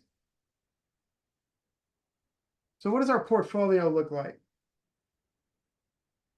I talked about the many different mission partners we have, and we're kind of aligned our portfolio towards those. So we have an entire flight dedicated towards our Category 10 medical. The total portfolio value there is almost 900 million with 150 requirements. So that's a flight in itself that does that. The rest, we have a secondary flight, which does all else. So Category 3, security and protection, is 500 million. Our furnishings is almost 160 million. We do quite a bit of subscription services for the Air Force Services Center. And this is unique because it services across the Air Force as well as the DoD libraries. So that is 100% small business that we do right there, and almost 73 million. And then for AFIMSC, we do 30 million there. I thought it important for you to see how we divide our portfolio by NAICS code. So you'll see that on the right. The majority of what we do is professional services, and then security and protection, and it falls down there. But more importantly, on the left, you'll see how we split our $1.5 billion portfolio. The majority is small business set-asides, and then it rolls on down there. We have almost 500 contracts for sole source, totaling about $350 million. And then you can see it goes farther down. I'll stop on this chart and ask if there are any questions. Hearing none, I'll move on. Next slide. One question. Gary. Okay. Yes, sir. Where you reference, let's use Category 6 as an example, 160 million, and you say 25 requirements. What are you referring to when you point out 25 requirements? A Okay, that's a great question. So we divide our requirements by a single contract action, if you will. So like a program, and I'll get specific, you'll actually see on the next slide on specific requirements that we divide them to, but it's a contract action under a requirement category. So I think this will be answered on the next slide. Okay, thank you. So specific to what you asked about, we have 150 contract actions, but they all fall within, like 3 of them could fall under, 6 of them could fall under seating 2. 4 of them could fall under carpet 2, different categories like that. So those are different actual contract vehicles that we have in place. And that's how we track them on our workload tracker, if that makes sense. So what I wanted to do on this slide and the following slide is really highlight, these are specifically small business opportunities, all 100% small business that we do within our portfolio. So you'll see category 3, security and protection. We actually do all the military working dogs for the Air Force, as well as TSA and some other agency partners. But those are a series of 6 different vendors that provide working dogs for our training facilities that we actually do the contract action. We do combat shirts, training and targets and helmets, and as well as a lot of equipment. So these are a lot of commodities that we do for the security and protection, and that's just the nature of the needs for that mission partner. Everything else you'll see is primarily services outside of furnishings. I'm sorry, I just looked down and yeah, furnishings are all commodities as well. But you'll see we have many different vehicles that we have for the different alternatives there. Next slide. So here's our bread and butter where we do most of our services. So our family advocacy is our largest and highest visible program in our portfolio. We do this across the Air Force. It services 2.3 million airmen as well as their families. It's a very important congressionally mandated no-fail mission. And currently it's 100% small business. Next generation portable liquid oxygen services, as well as the drug testing lab. Those are critical mission, zero mission fail opportunities that we have as well. Both of those are coming up available in 2025. The MPT locks is in September and the Air Force drug testing lab is in March. Aside from that, we have a wide variety of professional services. If you remember from that previous slide, we do medical and non-professional services as well as even non-clinical medical professional, more of the A&AS program support. So we have a wide variety of options and alternatives that we can tie these contract actions into. And then I'll go down to the bottom. We talk subscriptions. Again, these are 100% small business. These are quite a few one-off individual contract actions that we do just to make sure that the Air Force has the proper subscriptions in their portfolio. Next slide. I believe that's the last slide there. And I'm happy to answer any questions y'all may have.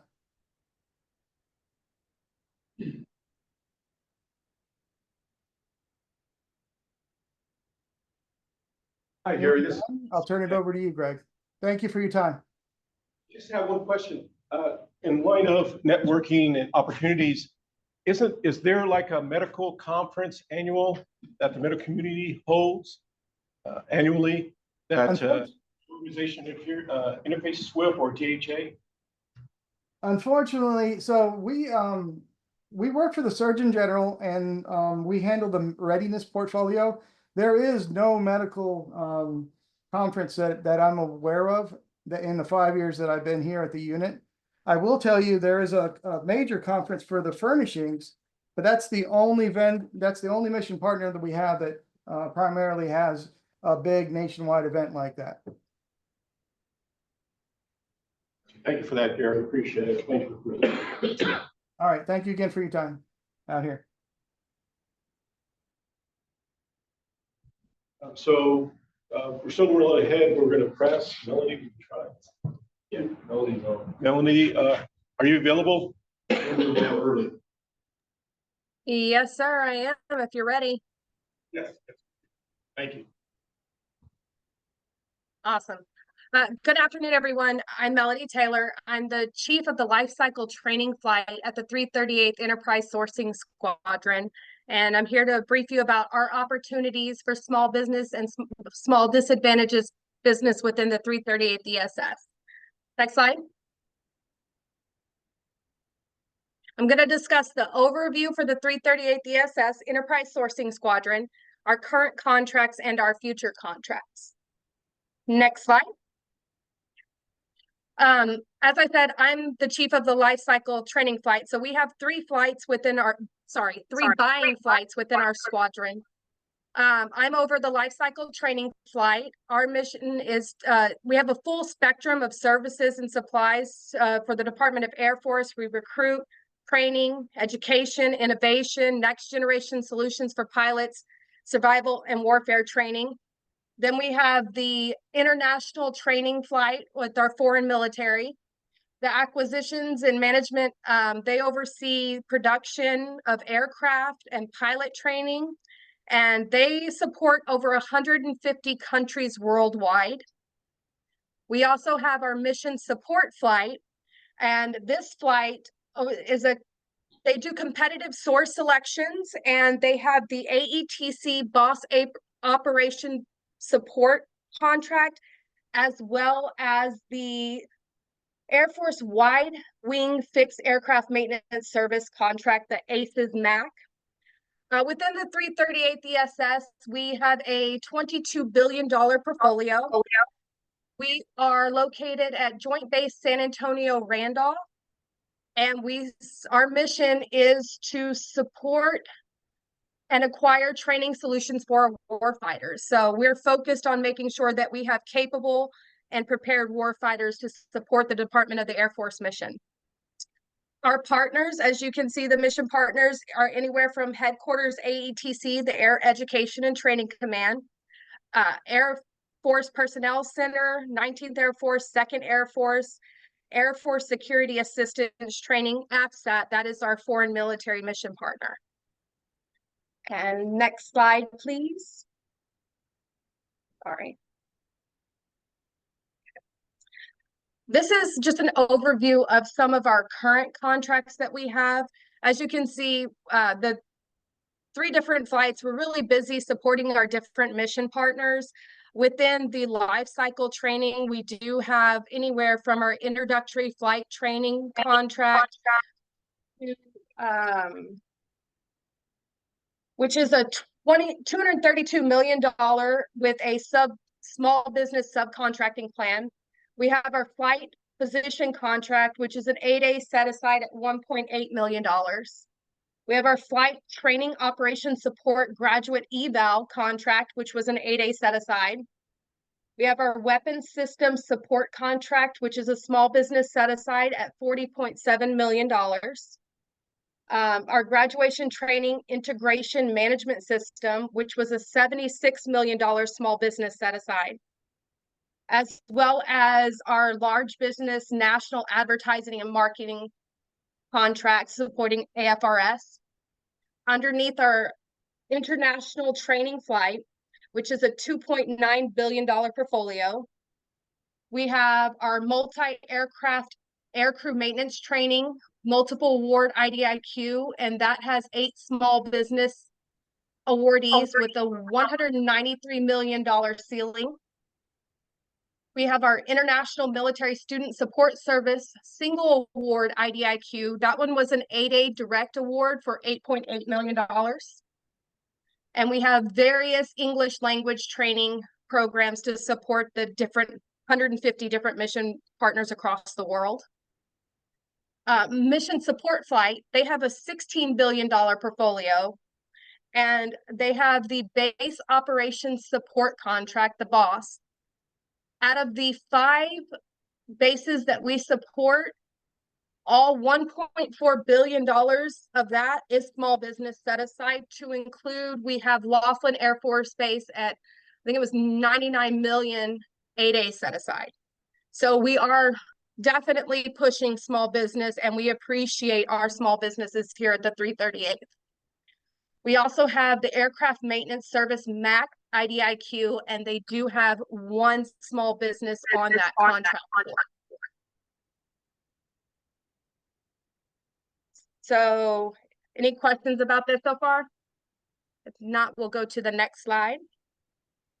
So future contracts. We have our introductory pilot training. You saw in the previous slide where I said introductory flight training. It'll be the future introductory pilot training. We are doing the market research and all of that right now in the development for that one. National advertising, I mentioned that. That will be a future recompete source selection that we're going to be doing in the next year or two. International flight, we have the MQ-9A launch and recovery training. We have the Saudi CONUS and OCONUS English language training, and that is an 8A Alaskan Native set aside. We have the AFSAT Facilities 8A Direct Award. And then I really want to put a plug in for this one because this has an RFI currently out on sam.gov for the Base Operations Support Service Air Education Training Command Enterprise Solution. So on the previous contract, you saw all the BOSS contracts. We're looking to do a MAC on the next round. So we're looking for feedback from industry right now, and that posting is on sam.gov. So I believe that is it from the 338. Does anybody have any questions for me?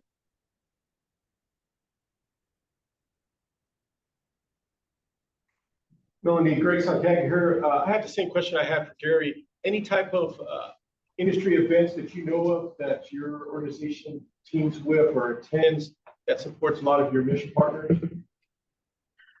We do, but when they do come about, we do post them on sam.gov, but we had an industry event for the introductory pilot training recently.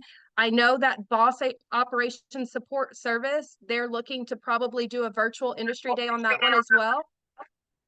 So those are just some of them, but for us, our category is human capital. I know the previous briefer briefed several categories, but our specific category is human capital here at the 338th ESS. Thank you for that. And I know you kind of talked about it. A lot of big success, as you heard, was some of the BOSS type efforts. We've had 3, Maxford, Keesler, and Shepherd, that was previously full and open efforts. And thanks to the team's market research and industry outreach, those have moved over to small business set-asides. And one of them was also— Yes, they were. And I'm proud to say I was the contracting officer on those multifunctional teams. Oh, wonderful. Yeah. So thank you for your experience on that. And I know it wasn't easy, but those are big wins. The effort certainly paid off. It was a lot of pushing and a lot of fighting, sir, but we had huge successes on that one. Yeah. Thank you. Thank you. Yep. Yes. Perfect. I appreciate your time today. Hope you all have a great day. We have one briefer, and it's our biggest one. As you saw, our biggest spend is R&D. That is Mr. Jared Gossel. He's the Director of Business. We're getting him online because we are running a little early. I don't believe he's online yet. I will give him a call. So at this time, we're going to take a 15-minute break to get him on, and then that'll be our last briefing. All right. All right.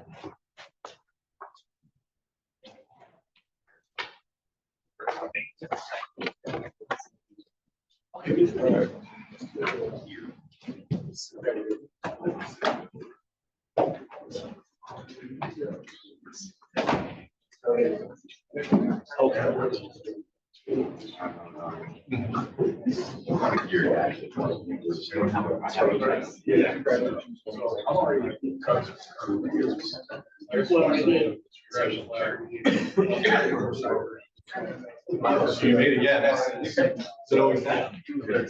So this is good information.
Hey, Jim, this is Jared. Can you hear me now?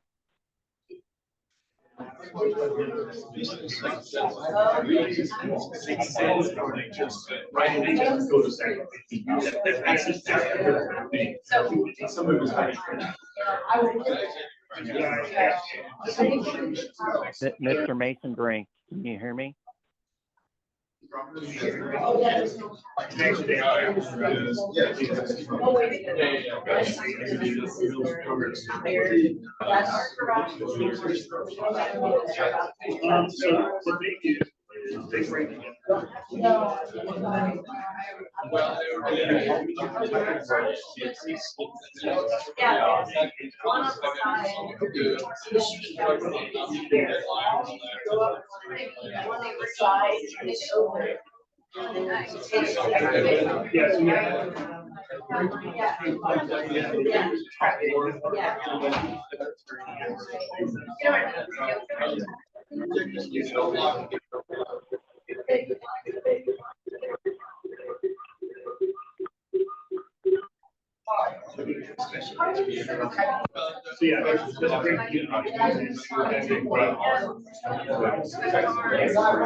Okay, good. They used to be actually.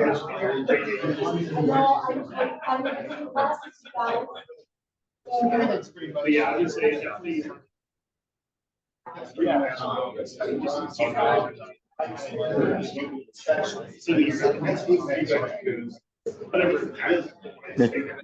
Is that Mr. Mason Brink? Yes. Can you hear me? Is that Jared? Yes, it is. Awesome. That is correct. Unfortunately, I had to dial in with my phone because it doesn't appear that Zoom is unmuting my speakers on my computer. Oh wow. Maybe I could do that from here though. Yeah, I've tried several different things, and I don't even have like a microphone button or anything that I see on Zoom. So if it's something you can control from your end. You look real quick, Jared, okay? I'm not signed in. Signed in. Right? What was that? Signed in phone. That's what I said. Oh. Through yeah, Zoom. no, I'm signed in as Jay Dostal, or should be signed in as Jay Dostal.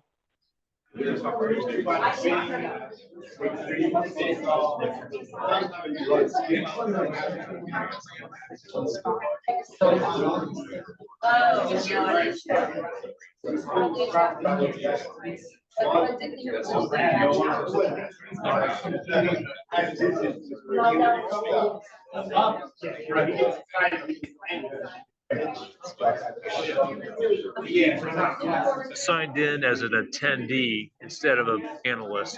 So I'm gonna promote you to a panelist and allow you to talk, okay? Okay.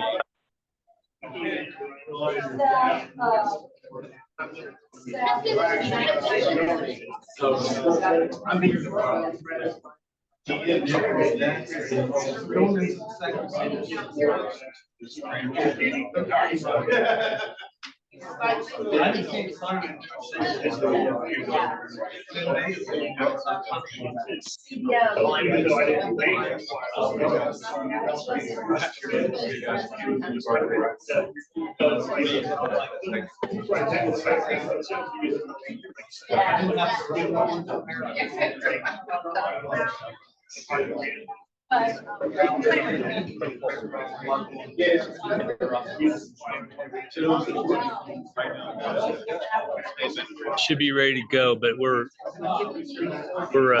break right now. Are you going to, do you know my, you contacted my office before? Yeah, I'm local. Yeah, you need to email me.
hopefully give you some time back, then we'll be available to talk business afterwards with us ending early.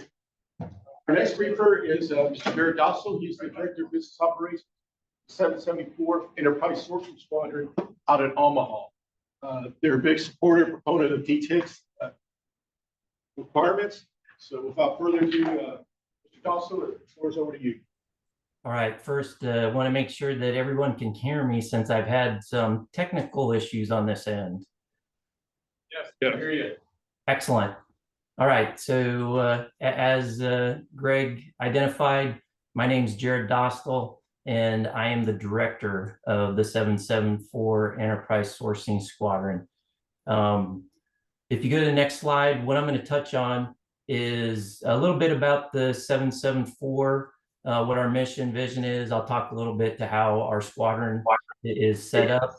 But in order to understand what we do, you really have to know and understand a little bit about the DoD Information Analysis Centers. So I'm going to touch on the AFICC Enterprise, and then I will end with just a slide of small business highlights. So next slide. So you guys have seen the AFICC mission vision going back to this morning. The 774, our mission is to deliver optimal mission-focused business solutions for the DoD Information Analysis Centers, specifically in the realm of research and development. The 774 exists primarily and specifically to support the AFICC program. If you look at the bottom of that chart there, you can see what the AFICC mission and vision is. The AFICC mission is to collect, analyze, synthesize, produce, and disseminate scientific and technical information. We refer to it as either STI or STI. And the AFICC program, the vision, and you'll see this on some of the other slides as well, but it's really to drive innovation and technology development across the department. And it's really about using the STI that exists, as well as generating new STI that can go into the larger Defense Technical Information Center repository that can be used by others in the future. So a little bit about our squadron. In addition to myself as the director, I have a director of business operations, and then we have 5 flights. We're structured for each flight to support one of the departments. Thus, I have an Air Force flight, I have an Army flight, I have a Navy flight, I have a flight that supports the Marine Corps and other DoD organizations, which primarily is combatant commands and organizations such as DHS, DHA, etc.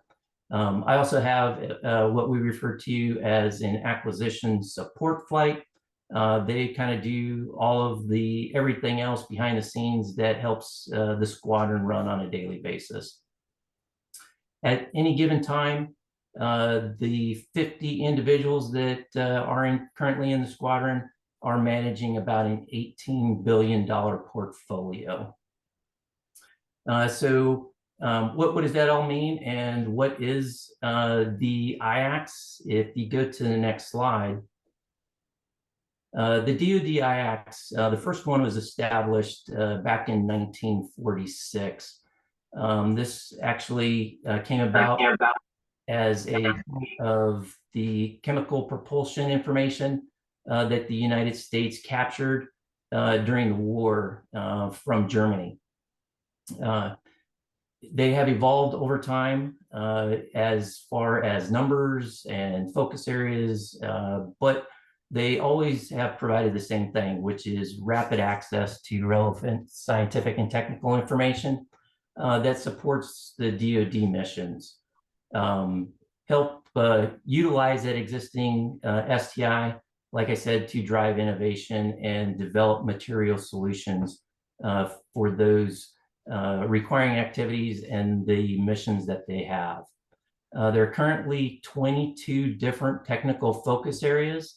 You'll see a pictorial of what those are and kind of how they align to the 3 domains that are identified there of cybersecurity, defense systems, and homeland defense on an upcoming slide. What does it provide? And unparalleled expertise. The 3 individual information analysis centers are staffed with scientists, engineers, subject matter experts, etc. They're there and available to answer and help solve the technical questions and specialized research and analysis required anywhere across the department. That kind of breaks down into really 2 primary service areas that are referred to as research and analysis and agile and scalable contracting. And I have a slide on each one of those, so we'll get into more depth on those coming up. What do the IACs really provide to the department, though? What is the value of having the IACs? We stay current and adapt and evolve to whatever the most current, most important S&T priorities are out there. We leverage that information to accelerate research. We use it so that, again, the department doesn't have to reinvent the wheel over and over and over again on things that have already been done. It establishes collaboration across the R&E communities. And as you'll see, we have pre-vetted very extensively to get a contract. So we have the leading industry leaders in the areas of research and development in our portfolio. One of the things that's kind of unique to the support that is provided is requirements package support. We refer to it as the customer support cell that provides a requiring activity, kind of that hand-holding support from day one all the way through completion of the contract that is executed. Essentially, what does that mean? Somebody is identified when a requiring activity comes to us. They're given one of the customer support cell members. That individual helps them develop the performance requirement statement, helps them develop essentially the entire requirements package that flows through the program office and ultimately to us to compete amongst one of the respective pools of contractors for the award. With all of that being provided, it's fast, it's flexible, and it's at low cost to the requiring activities. Low cost being for fiscal year 24, it's only 0.4% that is charged to anyone that comes to use our contract vehicles. If you go to the next slide, here's the pictorial of the 22 different technical focus areas and how they align under cybersecurity.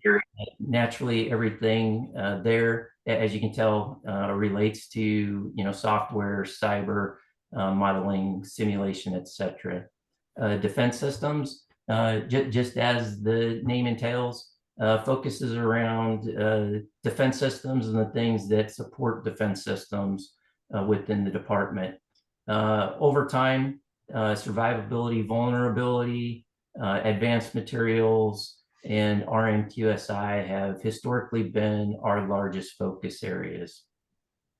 The third one there is Homeland Defense. It's kind of the catch-all if the focus areas didn't fit into cyber or defense systems, they kind of fall into Homeland Defense. And naturally, again, as the name entails, it's things that are utilized to protect not only the United States, but our allies. Next slide. So those 3 individual information analysis centers, there's actually 3.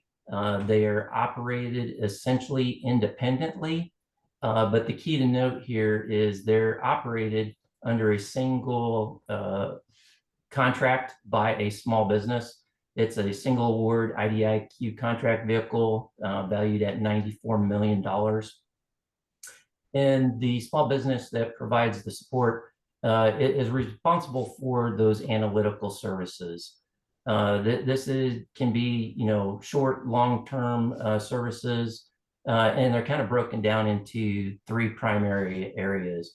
The first of those being what we refer to as technical inquiries.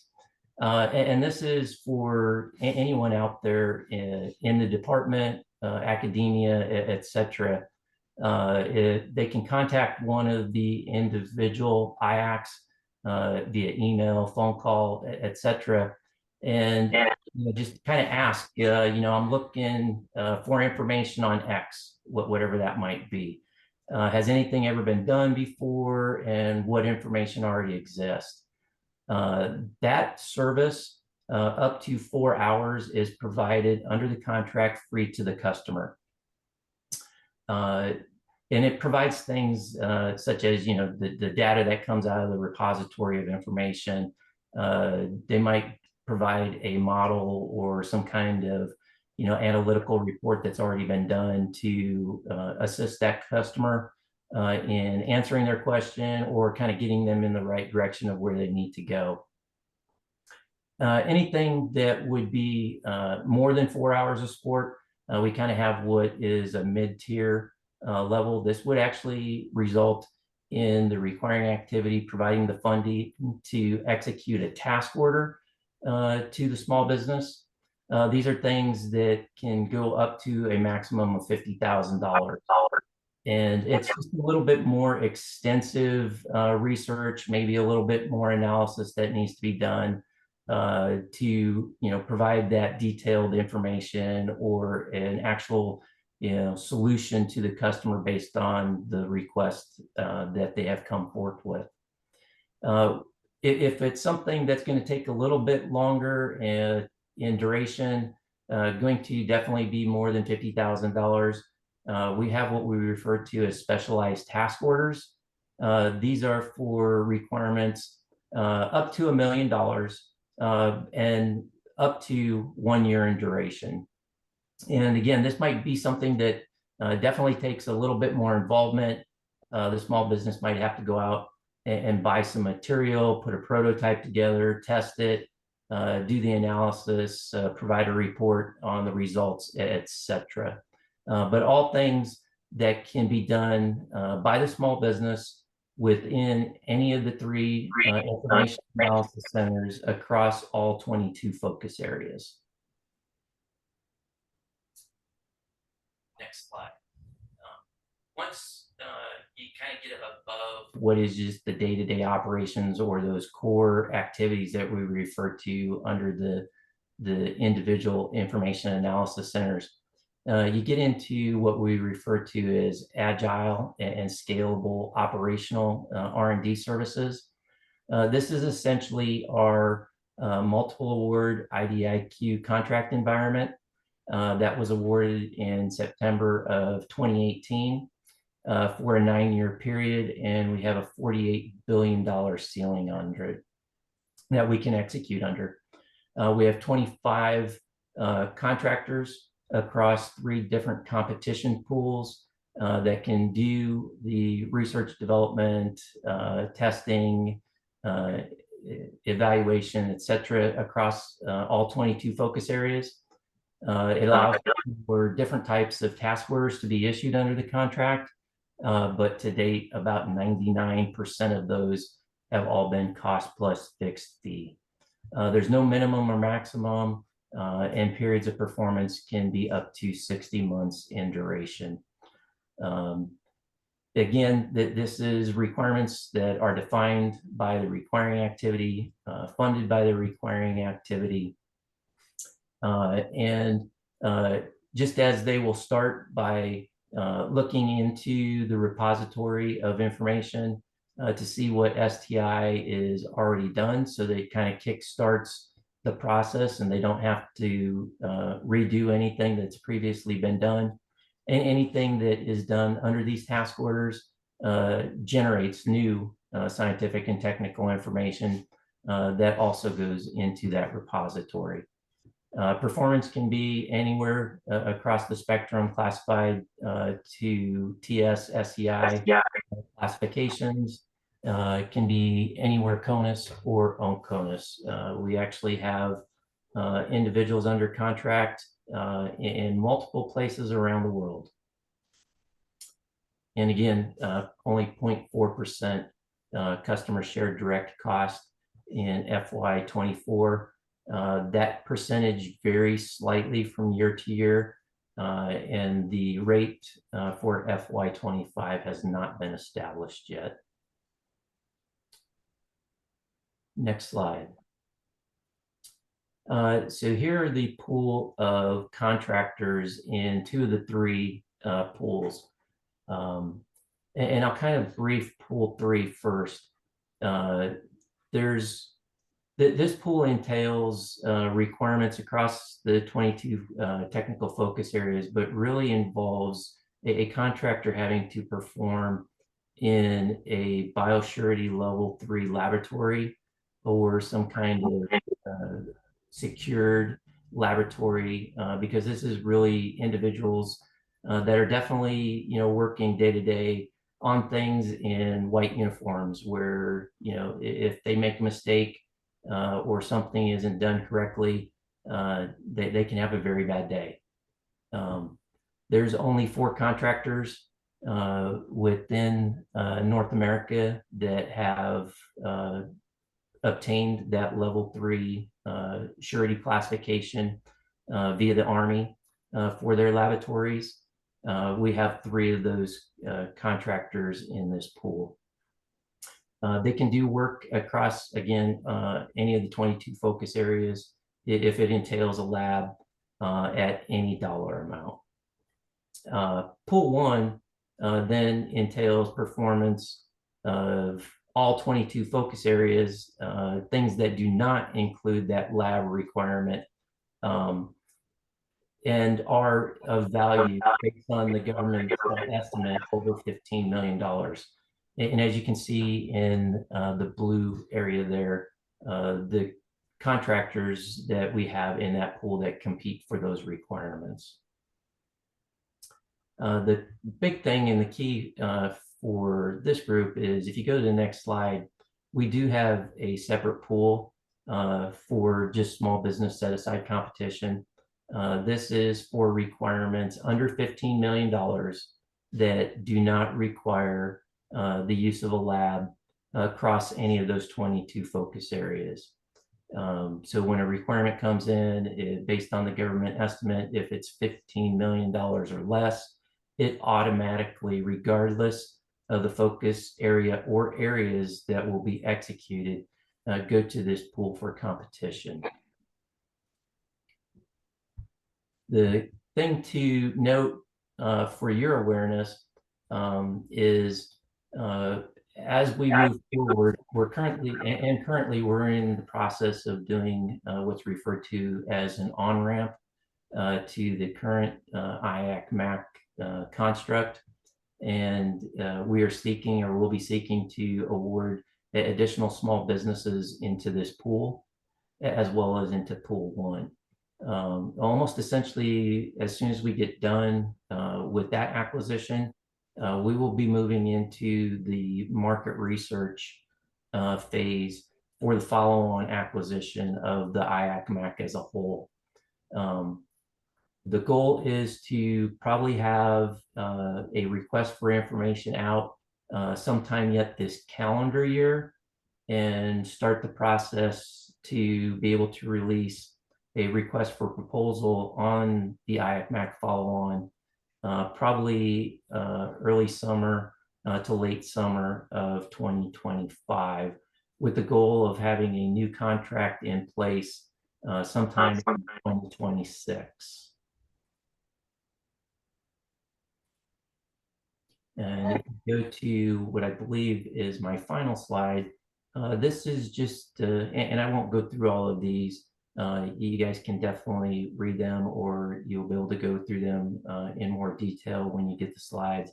But this is just to highlight some of the small business requirements that we have awarded over the last several years under the respective flights for the respective customers, regardless of it being Air Force, Army, Navy, Marines, or others. One of the things to also note is even though we're an Air Force organization and we're located at Offutt Air Force Base near Omaha, Nebraska, and we fall under AFICC. Historically, the Navy has been our largest customer base.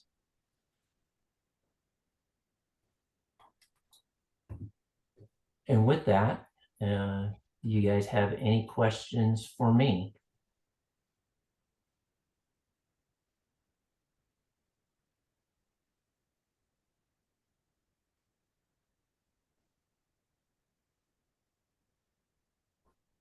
Then Jared, also just a foot stomp. The RFI for the small business, the partial set aside following would come out, you said, possibly first quarter next year, roughly. Yeah, it may be out first quarter of FY25, or like I had stated, the goal is to have something out yet this calendar year. Naturally, we are in the midst of the on-ramp acquisition, as well as into the last 2 months of this fiscal year. So end of year activities are ramping up as well for us. So you probably won't see anything as far as a request for information out until probably the November timeframe is what I would anticipate. Thank you for that. And as mentioned earlier, their spend is very large, and not just Air Force, it's all other services. So they really have a unique and successful acquisition construct of a vehicle that supports all of DoD. So there's a lot of big win in this. Thank you, Mr. Dossel, for your time and your presentation today. Very welcome. Thank you for the opportunity. I'm sorry. It's not for, I don't think it's here. General. Sorry, I missed this, but who should we contact for IDIQ opportunities for A&E design firms for construction projects at Wright Patterson Air Force? You can read it out to us, and then we can just get more information. Yeah. Marcy, did you have a question? Just to note that there are also subcontracting opportunities related to everything going on with the IACs. And so you saw who the pre-vetted contractors were in pool 1. Even if you have value add or add-on capabilities, that it's a good idea to network with our pool 1 and pool 2 vendors, because most people find their way into this contract by way of subcontract, actually, and to kind of understand how the contract runs and works. And then from there, what we're seeing is a successful subcontractor then might like to put their hat in the ring for 1 and 2. So for those of you who are smalls, who might have 1 or 2 of the focus areas, but not enough to get onto the vehicle, network with the pre-vetted contractors. Right, doesn't DTIC normally have an event that they're promoting these IAC vehicles to other agencies as well? And Mr. Dostal might be able to speak to if they're doing anything up in Virginia, but I would imagine that as part of our market research process, we're going to be pounding the pavement. And I know Mr. Ishizaki gets out to sell the contract to the different services. And so I think there might be multiple. And then, of course, myself, I am representing small business for these vehicles. So I am a point of contact to keep in touch with. But over the next couple of months, as we ramp up the market research stage, keep an eye on these contracts and these opportunities. Thank you for that. Do we know who she is? How do we? Oh, yeah. Okay, yes. So please, I'd like to get a chance to introduce my dream team, collaborators and small business advocates. I'd like to first start off with Mr. Dave Boers. He's the director. We have 2 locations. The first one is at Wright Pat. Dave Boers, they're responsible for 771st, 774 workload, and also the Tyndall workload out of 777. We have Miss Marcy Bain. And I have the 774 as part of my portfolio. And for those of you who want who are here in person, if you want my card, you will come up after. And I can give you a QR code that'll take you directly to my personal information in touch with these contracts. We'd also like to welcome Mr. Roberto Ross, who joined us from another. To be maintained the 771st. Also, we have another office out in San Antonio, which I'm out of. Ms. Naomi Berardo is the director up there. And today we have in person TJ, who's responsible for the 338. But really, the team you see here helped out a lot today to make this event a success. I'd like to thank them. I'd like to thank Jim for his efforts setting up and everything. Also, the hub for hosting us, Mr. Jeff a lot, and also most importantly, our speakers today, Mr. Everett, Mr. Parker, Ms. Kay, all of you as briefers. Today, I know we're all busy, but I really appreciate you taking time out today. Mr. Jerry Dawson, as well as my final brief to hit a home run. The big question is, how do you reach out to us? I know we're going to be here a little bit afterwards. We can do some one-on-ones to kind of talk. If you get a chance to do the matchmaking for tomorrow, those lists are already filled up. We have contacted those companies. So if you haven't reached out to anything, you're not on the list, but we can meet afterwards. We can divide and conquer with the team here. But please Google us. If you just look up how to do business with AFIMSC, that'll take you directly to our webpage. Also, be sure to pick up our pamphlet. It has more about a lot of our portfolio. And then please register with our Linktree site where you can upload some of your business capabilities that you met us today. We're maintaining a database of that so that if opportunities do come up, we know how to reach you. And we kind of put a name with the face. It kind of helps be a memory jogger. So wonderful. It's been a long day, but a lot of goodness here. Please, we'll be here afterwards.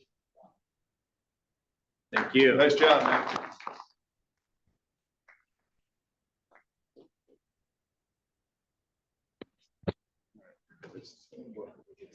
All right. Go. Yes. Yeah.